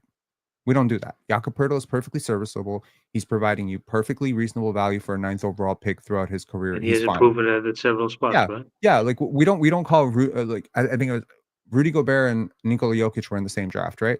We don't call Rudy Gobert a bust because you passed on Nikola Jokic. We call Rudy Gobert a phenomenal get at 27, right? So Of it's the course, same thing you with took Carter. Enes Kanter and then Rudy Gobert late first round. I'm totally Exactly. okay with yeah. Derek Queen as a top 10 pick, Yeah. bust As, potential. as a top 10 pick, it's about 50-50. No, that's not fair. I think it's 30%. I'm more confident in his skill translating, but I'm worrying about the physical stuff with the testing was very bad, man. And Yeah. he looks like he is hiding things under his t-shirt as well. So it may sound Mm, crazy, but if you have time, look at this how he looked at the McDonald's All-American game. It's more so like, do you really care? That's the first question that pops onto your mind. But then you look how this guy plays and how he talks, you know that he cares. So the first impression is bad, but if you dig in, it's always going to be better. But the I buzz hear you. potential is still there because teams won't feature a guy like him easily. So that's where I have my issues as well, I together think with the physical stuff. yeah, situation's going to matter a lot. I think he's going to have to become a good defender.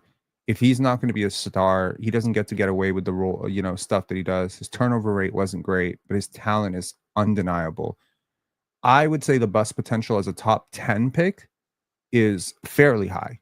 Like top 10 pick, Derek Queen. I'm going to say 55%. I think there's a chance. But among the players picked after 7, 8, he probably has the highest star upside too. Like there's actual star here. He has the processing ability of a star. You're not going to get stars usually in the late teens, early teens, late 20s. There's usually very limited star upside with these players. Derek Queen might be one of those rare players that because his conditioning is where it is. Because I mean, honestly, let's put it this way: if he was a slightly higher motor player, if he was in better shape, and he was just generally speaking like more serious about his body, there's no chance he's falling out of the top 6. Zero chance. Yeah, exactly. So it's all this. Noah Senge as a lottery pick. Let's say he's picked 13th, 14th. What's the bust potential? It's about 40%, but that's you way live with. I think it's closer to 60%. And no, let me say 50%. I say 50%. I don't want to be crazy. I think there's a real chance that the physicality of the NBA, he just gets beat up to shit. Yeah. He has very narrow shoulders. He's a very tall guard. He has a really high center of gravity. There's a chance that the speed of the game is just too fast for him. And then where do you put him? Do you put him in the four? He's going to get abused. He doesn't have the wingspan of like he doesn't have crazy long arms, is what I'm saying. So typically with a guy who's about 6'10, super athletic, you may be expecting like 7'3, 7'4 wingspan, which means maybe long term he can play power forward. He is 6'10 with like a 6'11 wingspan. It's largely due to his narrow shoulders. I don't think the narrow shoulders are ever going to allow him to play the 4 or 5 ever. So you're like when you compare him to Rasheer Fleming, you're just like, well, Rasheer has like 3 different positions he could potentially And he succeed has the in, strength. and he has the strength and he has the power, and I'm not. So with Noah, it's going to be a project. I hope the right team picks him. Really hope he doesn't end up in a place like Charlotte, because it's just like, you need patience. You're going to need like lots and lots of work with him. If it works out though, man, you potentially have like 10-year starter. So it's really great. Colin Murray Boyle's bust potential as a lottery pick. It's high, man. Really? The shot. Okay. Because he has to eventually has to be a shooter to stay on the floor, especially early on. That's not really looking feasible. But again, Julius Randle at Kentucky, look at how many threes he took there. So Right. it's not fair to talk much about the shot with him because he was never asked to do so. But I think the bust potential is still high because Does his defense provide a suitable floor for him though? Because I think there's like a world in which he's like he bulks up. I don't really think he came into the draft combine looking very good either, to be honest. Like he yeah, looks a little bit chubby, and that's not great. If you're going to be undersized, power forward, center, you better be in phenomenal shape, and I better have no issues with your conditioning because you have no inches to lose here. Like you're on the margins. He doesn't have freakish metrics. He's not like okay, he's 6'7", but he has 7'5" wingspan. No, he is succeeding on the margins. He's a solid player, great hand-eye coordination, good high feel, good passer, really good connective playmaker, short roll. I think he could even play some point center for you. But again, if the shot never catches up, which team is putting the ball in his hands and saying, "Okay, go create"? The way he did with South Carolina is not going to be in the NBA. So I think his bust potential is like solid 35%. The reason it's lower than other guys is because at the very least, you're still always going to have a guy who can be a defensive specialist that you can maybe yeah, use for a as a guy role like player. Royce O'Neal, for example. Yeah. But if he goes something crazy, like if someone falls in love with him in the top 7, I think the Yeah, bust that's potential goes crazy. up to like 85%. It's like very high. Yegor Demon, bust potential as a It's late high. lottery pick. Very It's high. high, man. I think 60, 70%. I as a 14th overall pick, is there some version because I don't think his shot is terrible. His playmaking is incredible. His defense is a huge question mark. Athleticism is decent. Coordination is pretty decent. Is there a world in which he just becomes really good off-ball wing? Two things come to mind, man. If you look at that Houston game, Mhm. it was just, man, he was just played out off the floor, man. It was crazy. Yeah, If you put really the pile of pressure upon him, he folded there. But then again, he's young. He can overcome that. And my thing is, he's always so patient. He makes too many right decisions, if that makes sense. right. He never, trusts his instincts. He always like follows a script. And I'm really cautious with these types of players because eventually you have to be in a position that you can take over a game or be or that you can lose a game. And it's Right. okay to lose a game sometimes. And that's something Sure. that he really hasn't faced. So that's why I think the You bust think he potential is plays so too high. safe? He plays, in my opinion, as a passer not because that's where he is free. But when he has to finish the plays that advantage his own is too safe in my opinion. That's was Okay. but again, Thomas, maybe that's something that BYU prioritize, right? So we never sure. know. That's true. Thomas Sorber, anywhere from 12 to 20.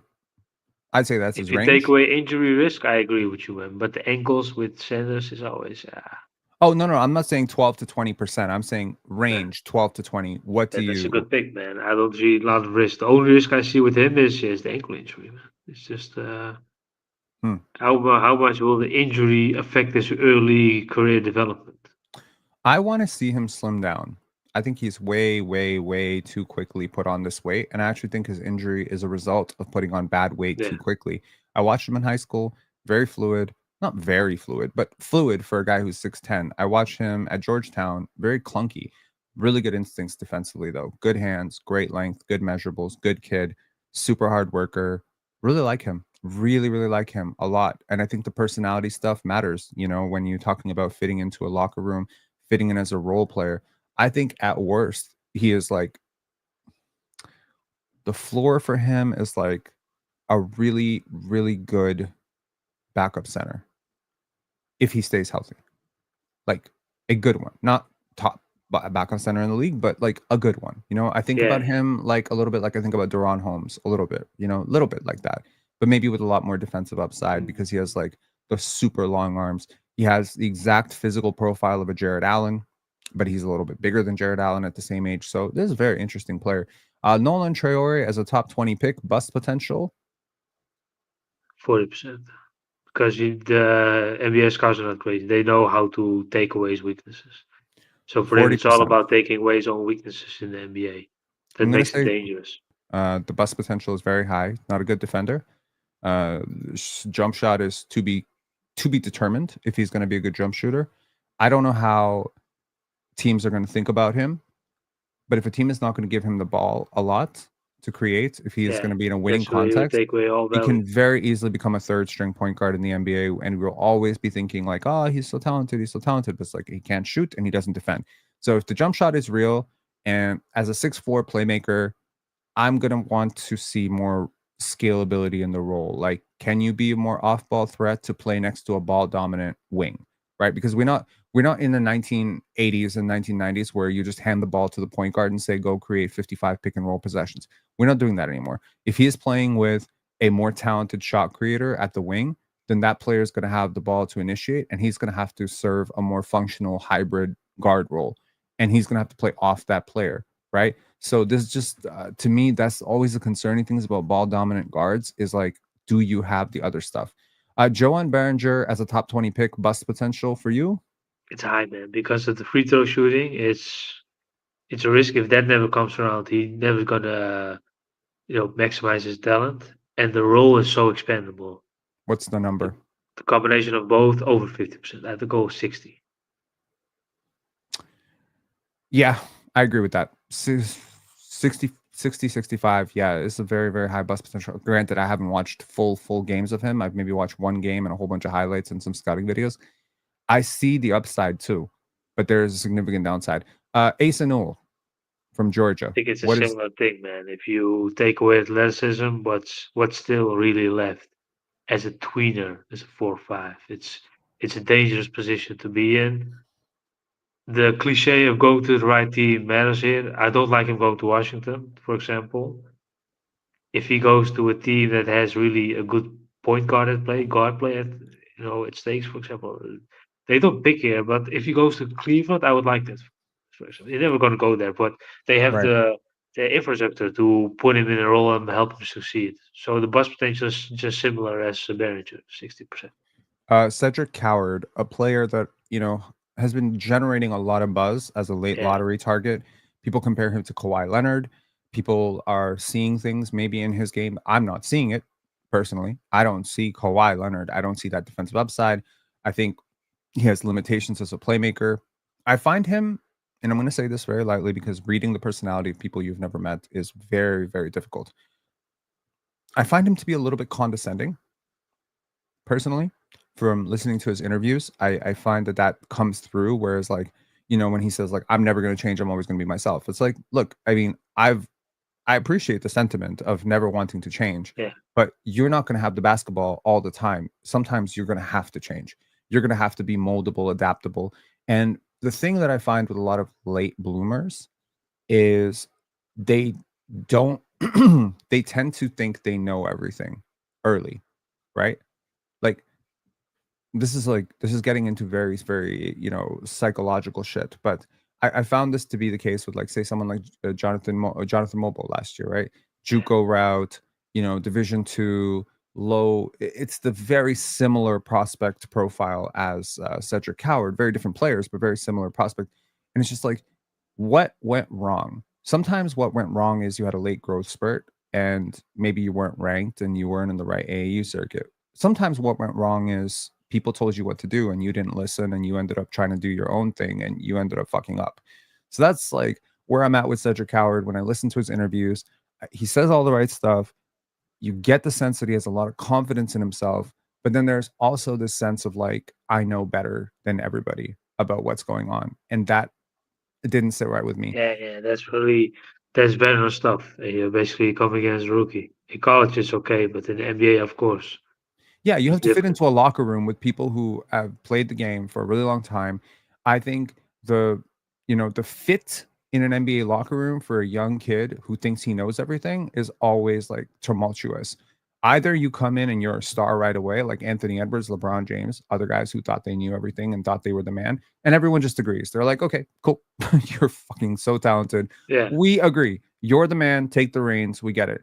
Or, and Scotty Barnes was the same way. Like he came in and he was kind of like, hey, I know better what I'm supposed to do than. And he butt heads with a lot of the veterans. And I think a lot of veterans found him, maybe a little bit difficult to mold. And then you have the other type of guy, which is like Jamal Shed, where you're just like, yes, sir, no, sir, like whatever. Any role you got for me, I'm cool with that. That's a good thing to be if you're projecting as a role player. I think Cedric Howard has the personality of a star, but the game of a role player. That freaks me out a little bit. Is there a version of him that becomes a solid starting small forward in I the think league? with him, you know what you're getting. I think the Yeah. bust potential is low. You know what you're getting. So like 20%, 25%.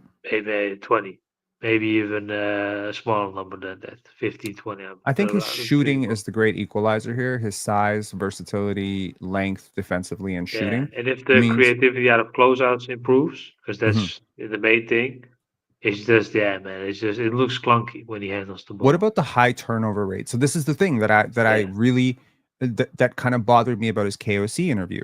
So, and this is actually what bothered me about Ace Bailey's interview. So Ace Bailey had this draft interview, and they said, "What's your weakness?" And he's like, "I have no weaknesses, and I have more." They said, "What are a couple of your strengths, and what are some weaknesses in your game?" He's like, "I have no weaknesses, and I have more than a couple strengths." And it's just like, bro, shut the fuck up. You have a lot of yeah, weaknesses in your game. I could watch one game and tell you there's so many weaknesses in your game. If you really believe you have no weaknesses, you have no chance in the NBA. If you're saying this because you think it's cool to be this guy who thinks he's got all the answers, then you're going to learn very quickly at the NBA level when you get shut down by OG Anunoby, you do have weaknesses and every team is going to know about them. So that's that.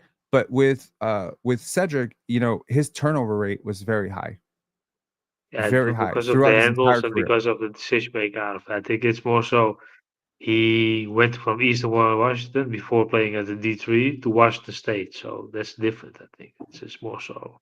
I've just never seen him dominate at a high level of competition. High school was not the highest level of But I competition. think in his AAU was role, not. he really shouldn't really have to. Yeah, he It's shoots it more really so well. the what do you take? If you draft him for upside, yeah, you're gonna be disappointed. But if you know Yeah, what you're getting and you're cool with that, that's a good spot. They're 19 for a guy like him. I think he would But fit yeah, really I well have my with Orlando. reservations as well, especially with he has to in his role create advantages off the dribble as well. That's where I really don't see that much. That's a Right. risk that I see, but I think it's a safe player to bet on. But sometimes if you expect a lot from him, yeah, look further. Would you That's the take him bet you over got. Nick Clifford? Nah, I would take Nick. Okay, good to know. Liam McNeely. High man, it's gonna be. I think for me the physical part matters, man. Because 60%. If it's not 65, this As is a a very top risky 20 pick, prospect. I could see it.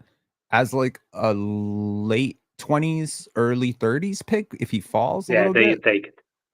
yeah, the shooting is real, man. Like he's a really good shooter. I don't care what he shot at UConn. Like this guy could be a knockdown shooter. Yeah, the high school Worst stuff to case set it up, scenario, and he's played long stars, and he was absolutely. perfect in that. Yeah, so I think in a complementary role where he's the fifth option, he has some moving shooter upside. I think he's a legit 6'8" in shoes, which is Yeah, huge. And legit. I buy it. Rasheer Fleming, bust potential. low. I But agree. to come back to Lee McNeely, this may sound crazy, but if he was 6'4", 6'5", the bust potential would be low. But if he's 6'8", he's going to play the three, and then Mhm. physically he's going to lose almost every battle. That's where my risk is with him. Okay. But with Rashid, it's the contrary because physically he's so gifted. And he Yeah, measured out with the insane measurements, man. 7'5" wingspan, and he's yeah. built like a power forward, more of the power three, power four. What if he's a These are top the 10 pick valuable though? archetypes. What if The he's a draft, top but t but what if he's a top 10 pick? What if someone picks him at 9 nah, or that's too 10? high, man. Because the top 10 is you would expect high start level, and with him, he's going to be very good as a connecting piece. And I Right. think the love for connecting pieces has gone so much out of control that we're okay with drafting a guy like the top 10. But that's crazy, in my opinion. So if he goes top 10, what's his bust potential? Like I think 40%? about 50%. But if he goes at 21, 15, 20, not that I think much. if so I'm gonna say something controversial. I think if he goes 10 or 9 to the Raptors, I say his bust potential is probably like 40% because there's a chance that like it just doesn't translate the way you want it to, and Yeah. all he becomes is like a really good role player. If he goes 21, I would put his bust potential at like 1%. Because Yeah. worst case You scenario, know you what have you're a getting. very That's like perfect value. you found a steal. Hugo Gonzalez, we go quickly through these. Hugo Gonzalez, bust potential at late 60. first round, 60. 60. Yeah, I would say 60 as well. I agree. Jace Richardson, bust I think potential he'll at go 23. 70, man. I think he was listed, what, 6'2", 6'3", and he came at 6 the foot, same thing 6 as, foot as a barefoot. 6-footer, and the other guy was labeled as a small guard with hard pennyfoot. That was unfair, man. That was I'm fucked up. so Sorry torn for the on language, Jace. but that was really messed up. Really. Yeah, like I'm so torn on Jace because I think he's so good. And the Like, craft he's is real. such a good player, like, in Craft, terms of, like, composure, body understanding the control, game everything. understanding the game, even paint finishing was really good for a guy who's 6 feet tall, for him to finish that well at the NBA level. I just don't see his dominant trait. Like, there's one thing that you can say Yeah. that you're great at, and there's no wiggle room for, like, it doesn't work out, what happens? You know, if that one thing doesn't work. His high feel for the game is great, but there's plenty of guys in G League, Europe, etcetera, I that have think higher feel, but they're not 6 feet tall. So I if he think the goes best to another program than Michigan State, it's going to be a totally different story. I think that was a wise decision. Because the one thing Tom Izzo has is good team defense, man. And he had Colin Carr next to him. He had other pieces next to him. They have mm, that guy at the four. I'm blanking on his name, but he's one of the worst athletes that I saw. yeah. Nick Clifford, late 20s, bust potential, That's low. I think he's gonna be solid role more so player. that does it all wing. That's 15-20%. That's low. Yeah, I'm gonna say, yeah, it's probably closer to 10-15%. I think when I've heard people mocking him as high as 14, 13, now I'm getting Chris Duarte vibes from him. Yeah, But at 24, all you want is a role player who can stick in the league for 7, 8 years. He can definitely have that. Ben Seraph, bust potential in the yeah, first round, late first 50 round. to 60%. It's gonna be high because you have to feature him with ball touches Okay. because he Will needs Riley, it. Mm. bust potential. It's the same thing. With him, Mm. my worry is physically how well he's gonna do in the NBA. I think he also has good upside because for a player this slight of frame, for him to finish as well as he did, Yeah, for Illinois, like, is very impressive. He does have size, he does have the shooting ability maybe. So, I think, there's a version of this that works very well and is a high level starter. There's also a version of this that is, like, out of the league in 4 years. I think at 26, the bust potential is like 10%. And I'm saying that not because I think he's gonna be great. It's just at 26, yeah, you know, you with the high just floor is there. gamble on the upside because there's usually not this level of youth and upside and size and versatility. What does scare me is the limited wingspan. He's a big guard, so that's fine. Like he has some wiggle room with the standing reach. It's like we're not, but just I don't typically like to bet on negative wingspan. But hey, there is a player who plays for the Memphis Grizzlies who had negative wingspan, Luke and Kennard. there's 2 players. There's Luke Kennard, but also, who am I God damn it, what's his name? He Oh, haunts Desmond Bain. Desmond Bane, jeez. Yeah, I was thinking Dalton Connect, and I'm like, "No, no, no, Desmond Bane," right. So, Hanson Yang, bust potential as a first 90%, round pick. Yeah, 95. uh, yeah, I'm gonna be there with you, yeah, for sure. Walter Clayton Jr., bust potential as a I late think first it's round. neutral, man. 40, 50%. You know what you're getting, and he has shown it at the way at Florida, and he You think won. 40, 50% bust potential for Walter Clayton? Yeah, because of the positive is you know what you're getting, but it's more so highly volatile, man, because the team context was too good. I could be wrong. I could be wrong, but I'm gonna put it at 10%. I think he has the only thing that's gonna be concern for me is defensively, does it translate? And can he be a permanent point guard? Okay, maybe I put it higher, 25%, because it will require him to transition full time to the point guard. But I think worst case scenario, you have a solid winner. He doesn't have a huge ego. He is a player who can come in and be a third string guard for you, and maybe that's all he remains is a third string guard for you. I think his shooting, because he's such a good shooter, I think at worst he's going to be a third string shooter that you can come off as a specialist, right? Maybe he can morph himself into that. Best case scenario, he can become a little bit more than that as a shot creator, maybe, the defensive upside. Danny Wolf, if he's picked in the top 20, I think it's safe 70%. The inverted 70% pick and plus. roll stuff is fine, but the turnovers were insane, man. And Michigan could afford to let him play like that. Mhm. An NBA team is going to have a tough time to play him in the same way. I think the bust potential is serious. Yeah, Okay. Tahad Pettiford at 30 is the last player we'll it's the talk. same with Jace. But I think the Hart is a much better player, man. The draft combine really helped him a lot. I'm He's comfortable. I'm comfortable changing Jason to Hart Pettiford, man, because I like the Hart's toughness. I mm, would rather have a 6 foot tough guard who I know is gonna put the effort in, rather than not to say Jace isn't tough, but with Hart is different, man. I think he's one of the toughest players in the draft because that's something he has to hang his head on. So he's I'm gonna great. go with similar to Jace, maybe a smaller number than that, maybe 65, 70. I think at 30, it's just so hard to find the level of talent that Tahad Pettiford is. You know, if he measures out a few inches higher, like 6'3", six Yeah, four, he's a we're top talking 20 about him as a pick. lottery pick, maybe. Yeah, We're talking about 14, 13, 12. If he measured 6'6" or 6'5", we might be talking top about as a 5 pick. top 6, top 5 pick. So, like, the game argument is Tahad Pettiford as a basketball player. Forget size, scalability. If Tahad Pettiford shows up to your local gym, is he a better player than Dylan Harper right now? Is he a more complete player than Dylan Harper right now? Yeah, I think he is. I think he's that good. Yeah, Like, he's right but on that again, level. He's lottery it's the talent. second impact with the defense. You're gonna get the mismatch. They're gonna hunt him, and he's gonna play his own against 6'3", 6'4" guys. But if he's playing against, for example, Brandon Ingram at the elbows, he switches on to Todd. It's done. And that's the unfair part of the game, man. If you don't have outlier skills, it's tough. It's tough. He's gonna have to become really, really strong. I think Yeah, he is gonna have to look at guards who are 6 feet tall who've actually succeeded, like Fred yeah. VanVleet, Jose Kyle Lowry. Alvarado, for example, You have to be so strong Fred at that VanVleet. level. Yeah, and you have to also, I think, just be so physically demanding defensively because you have to Yeah, fight. You have to fight for every inch, and you don't have any inches left. Like, so you can't lose 1 inch. So the only thing that I'm really buying is his toughness, right? Athleticism. He's a very good athlete.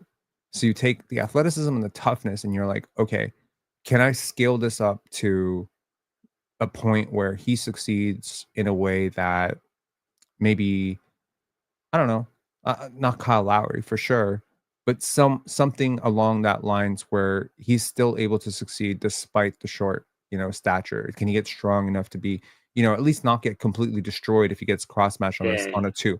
If he gets cross match on Brandon Ingram, he's dead. Like, if he gets Yeah, of cross match on course. Scotty There's no Barnes, it's chance. over. But You can be the toughest guy in the world, but you can't yeah, beat this type of the yeah, physical but difference. yeah, but you can't be losing your matchup to Isaiah Joe. Is what I'm Yeah. saying, right?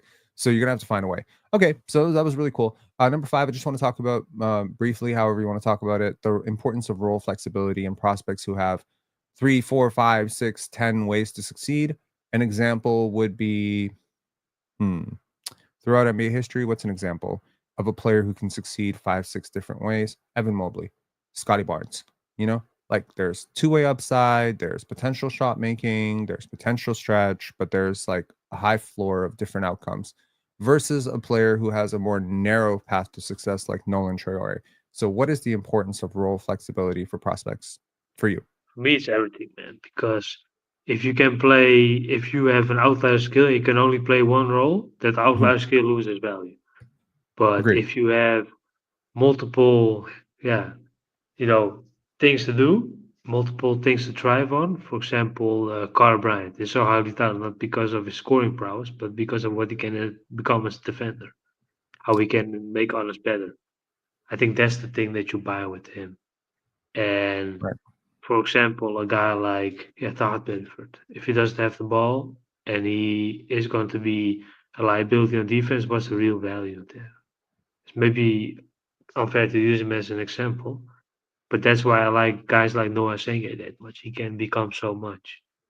And it becomes more difficult with a guy like, for example, Derek Queen, that you know what he is, and it's very good what he can be. But if he doesn't have a good night doing what he does, what's he going to do more for you?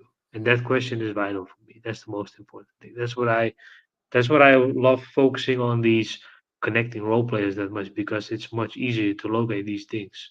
But if you have outlier skills, how do I maximize it? In case of if I don't have the ball, Jeremiah Fears, for example, is going to be in a tough position. If he doesn't have the ball, how is he going to adapt? So Mhm. that becomes one of the issues at the same time. My favorite type of prospect through all of NBA history, and if I look back on the prospects that I've always been higher than the consensus on, it's always the off-ball wing with budding on-ball tendencies and positional versatility on defense. That's it. That combination of that cocktail of, you have a good athlete, so there's no issues there. You have someone who is egoless and has been a role player at different levels, but also has been like a featured guy on certain levels. A guy who can shoot, ideally, a guy who can, maybe function in different volume roles as a shooter. So maybe a movement shooter, maybe a catch and shoot guy. But then that ounce of upside that guys like Donovan Mitchell, Devin Booker, Shea Gilgeous-Alexander, Kawhi Leonard, Paul George, like the guys who were picked later. They were not stars.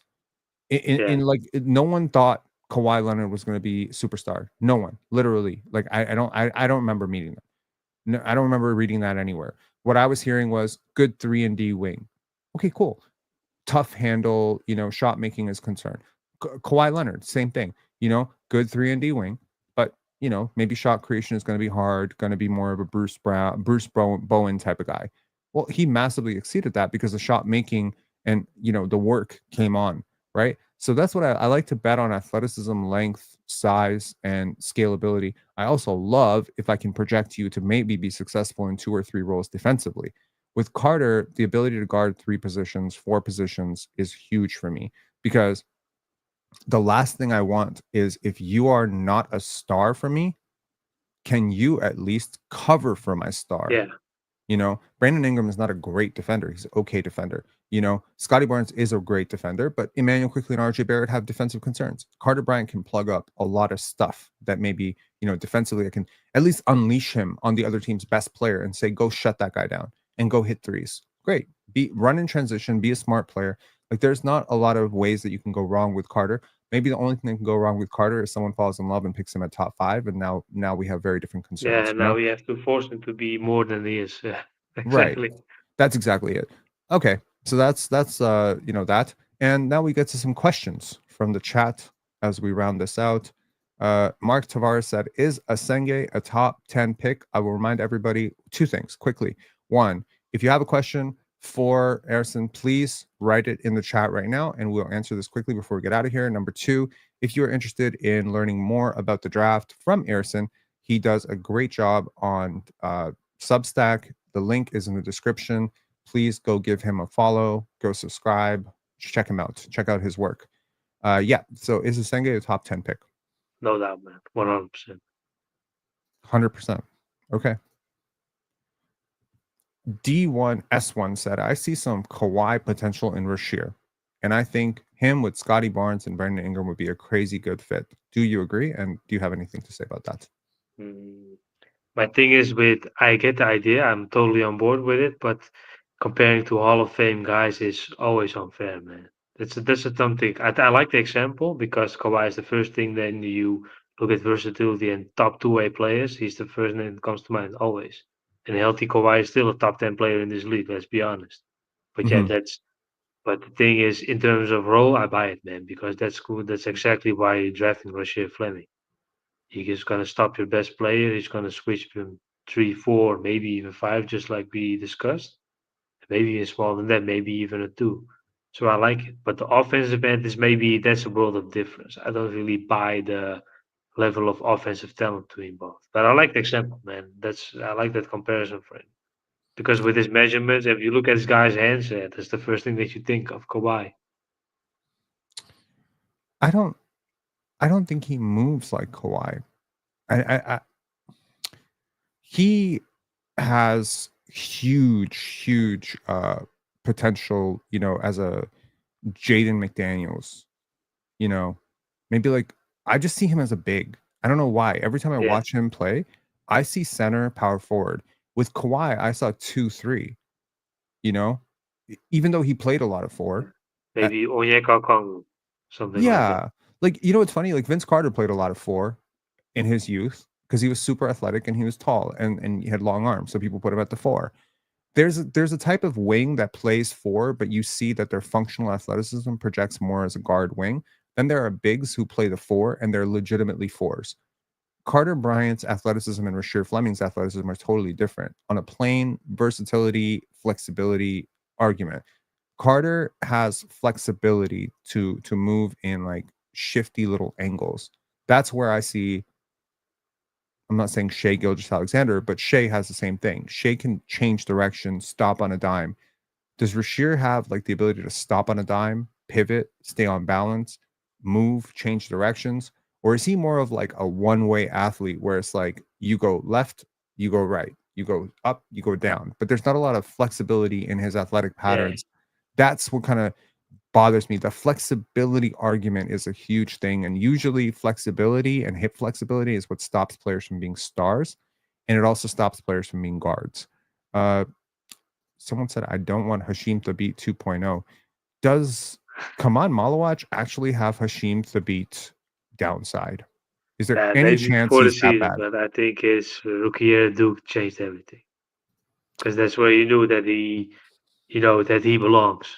If you Mm, would draft him straight out of, for example, the NBA Academy in Africa, you skip everything else. Yeah, of course, that's the first thing that may come into mind. But I think yeah, he has taken away that argument, and that's not really close. right. Mark Tavares asks, is it crazy to think Rasheer has a career similar to Robert Ory, except in the modern game? The role players of all role players. Huh? Yeah, I mean, yeah, that's tough. seven-time NBA champion is tough, Yeah, but that's an unfair comparison, man. I think yeah, if he wins a ring, he can be happy. Yeah. yeah. Mark Tavares also asked, Bailey, Bryant, and Asenge on the board at 9. Who do you choose? You go first, then I'll go. Okay. If I go with stick what I stand for, I would go Bailey, man. I would skip Bailey at 9. I think the shot making is the difference maker at 9. And Senge is the best prospect of all three. At that position, I would go Bailey. You go Bailey there. If Asenge is the best prospect, why do you go Bailey though? I think the shot making level is the difference maker at there. If you say you have 5, you will pick Senge or Bailey. It's still the same thing. But if it's no, sorry, it's the other way around. You go for the long term potential. But for me, yeah, I think at 9 it becomes easier to focus on outlier skills. You can afford it at that price. So that's why I go with Bailey. If Ace Bailey is available at number 9, Mark Tavares, sorry to not answer your question in the right direct way. I trade the pick. I trade the pick to someone who's in love with Ace Bailey. And Yeah, I think Ace has, like, a lot of people like to compare him to players like Tracy yeah, McGrady, KD. Paul George, Kevin Durant. I see a lot more Rudy Gay. He's very Rudy Gay to me. Inefficient, shot creator, doesn't necessarily pressure the rim enough. I don't know if he's the athlete or the defender that Rudy Gay is, but he certainly has a chance. He has the length, the size, and everything. I need to know, like, before I pick this guy, number one, I need to cross off so many boxes on my own end. Number one, our team is not a selfish team. Our team does not have egos. Our team does not have young players who think they have all the answers. So picking a player who kind of thinks he's the man and expects to get a lot of shots, coming into a motion equal opportunity offense could be very, very weird combination. So in terms of fit, I think Bryant and Asenge fit better than Bailey. But in terms of value, like let's say in the summer you want to trade one of these guys, Ace Bailey is going to have the highest value. So as the asset, you pick Ace Bailey. As the player, I think you have to go Brian and Asenge because they fit better into what you actually doing. I mean, there's so many players I think that fit better with the Raptors than Ace Bailey. But then at the same time, someone will say, but don't we have a shot creation hole? Don't we have a lack of guys who can really create their shots? But then I'm like, what the hell did you just trade for Brandon Ingram for then? It's a very similar player archetype, with the exception that Brandon Ingram, at least in theory, is way more efficient and a better shooter. So, I mean, I would have to really, really buy Ace Bailey becoming a great off ball player. And then I can slowly work on his on ball stuff, because that's the one thing for me with the role scalability argument that we were just having is, how do I get you on the court as a rookie without destroying the team and destroying your confidence in the process, right?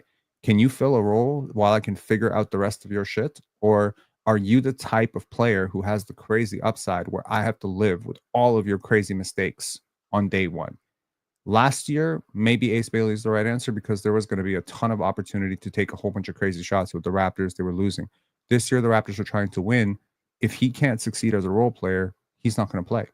If he can't be a smart off ball cutter, if he can't be a good screener, good defender, good rebounder, smart passer, error free, he's not going to play.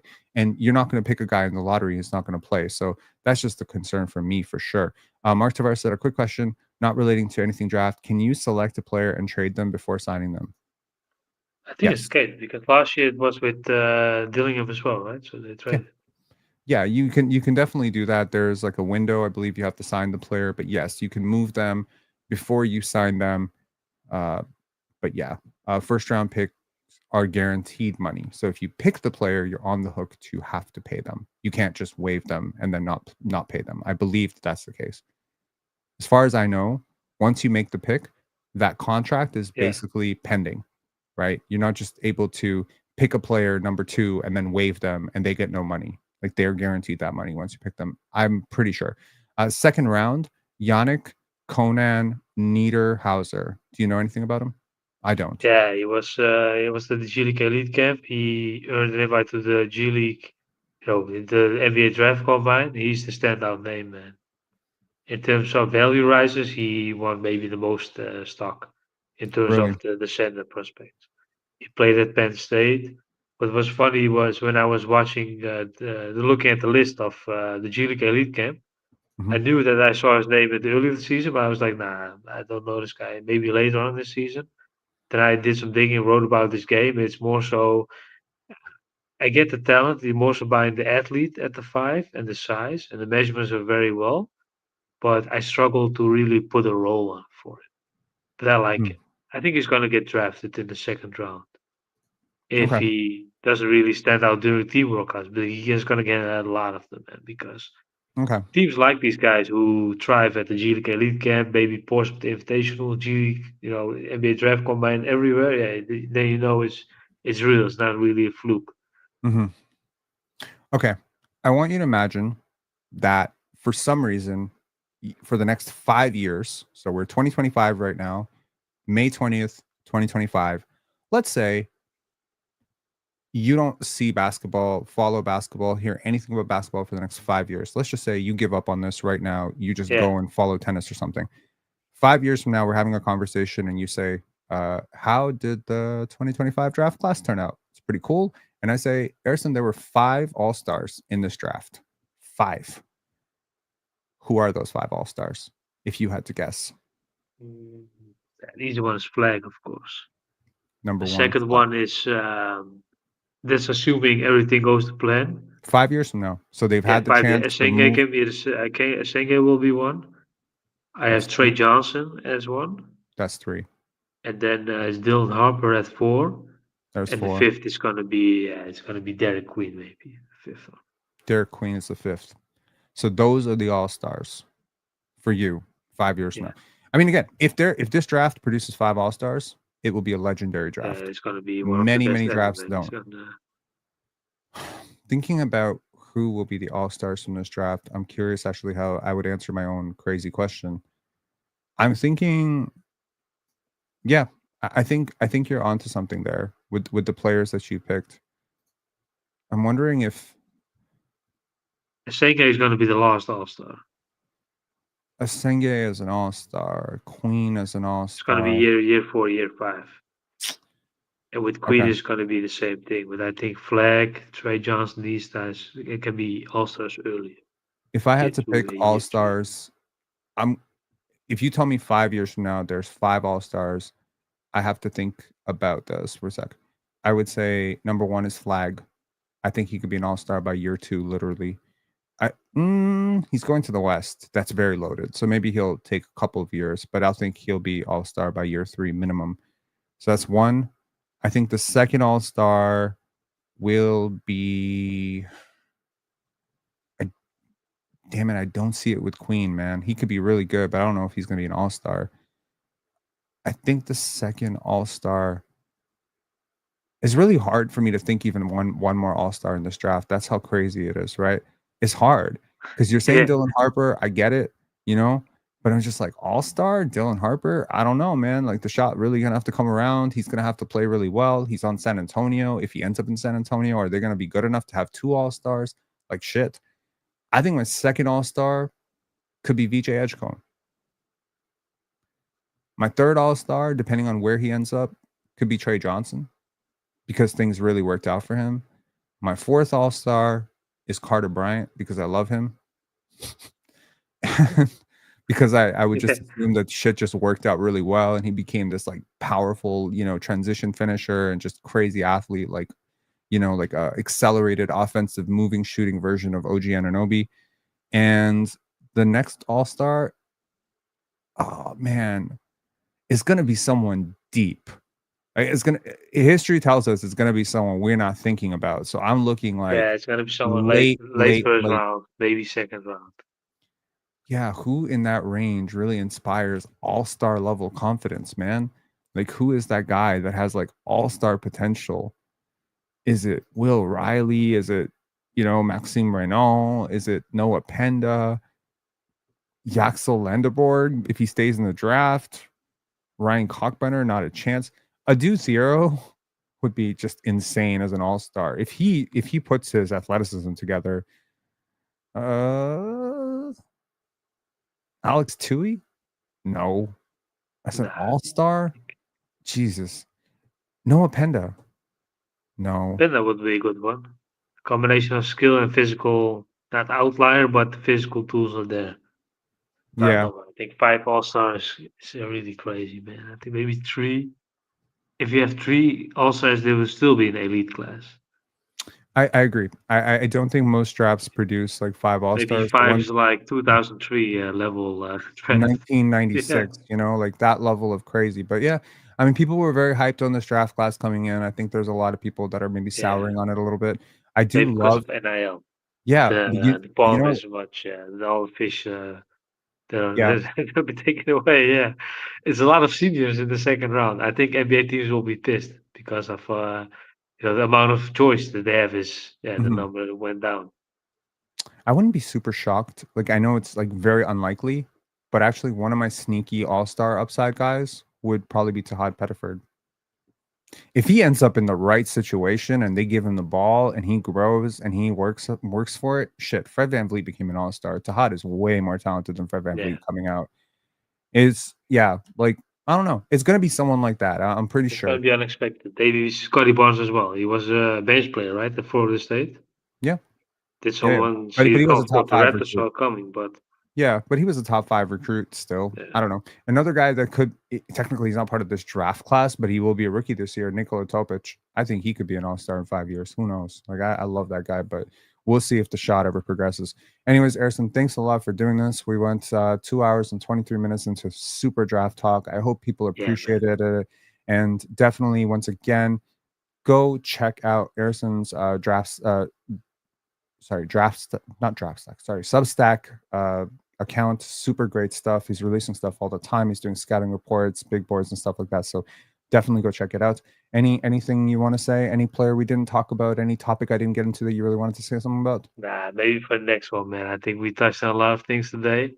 Yeah, man, appreciate you. Thanks for having me on again. I can't wait for draft night, man. But right now I'm working overtime with the last players. Continue to write about more so about the sleeper picks now. because the popular guys, it makes no sense. Everyone knows. Yeah. So I'm gonna focus more on which guy is gonna keep his name in the class and write about these guys. Final And then the worst prediction. case, I've already did done some work for next year. So Final for prediction. me, Yaxel Landenberg stays, goes. he goes back, man. I don't think he's gonna stick his name in this class. If Michigan pays him 3 million, I would take the 3 million now. If I'm really that good, I will go next year. I think if I were him, go to college, man. Really. I think he's going to go back too. But that would suck because I think someone who's going to get like a very interesting prospect with actual upside in the late first round. Anyways, man, thanks a lot for coming on. Always appreciate you. Keep doing the great work, and community here really appreciates you, man. Like last time, the response to your video was like the best. People were like, "Man, this guy's amazing" and stuff. So I'm really happy you were able to Man, I come on appreciate you again. all, man. Okay. I'm rooting for the Raptors. Luckily, luckily, they went well. So, but that's luck, right? Mm. But let's hope for the best, man. And there's still 5 weeks. Let's see what's gonna happen at night. Yeah, absolutely. More Carter Bryant propaganda will come from me for sure. All right, Yeah. take care, man. See you. Also, also, Gordon All right, Bryant. speak that shit into existence, man. Yeah. Absolutely. Let's All do right, it. cheers. Hey, take care, man. See you. Bye.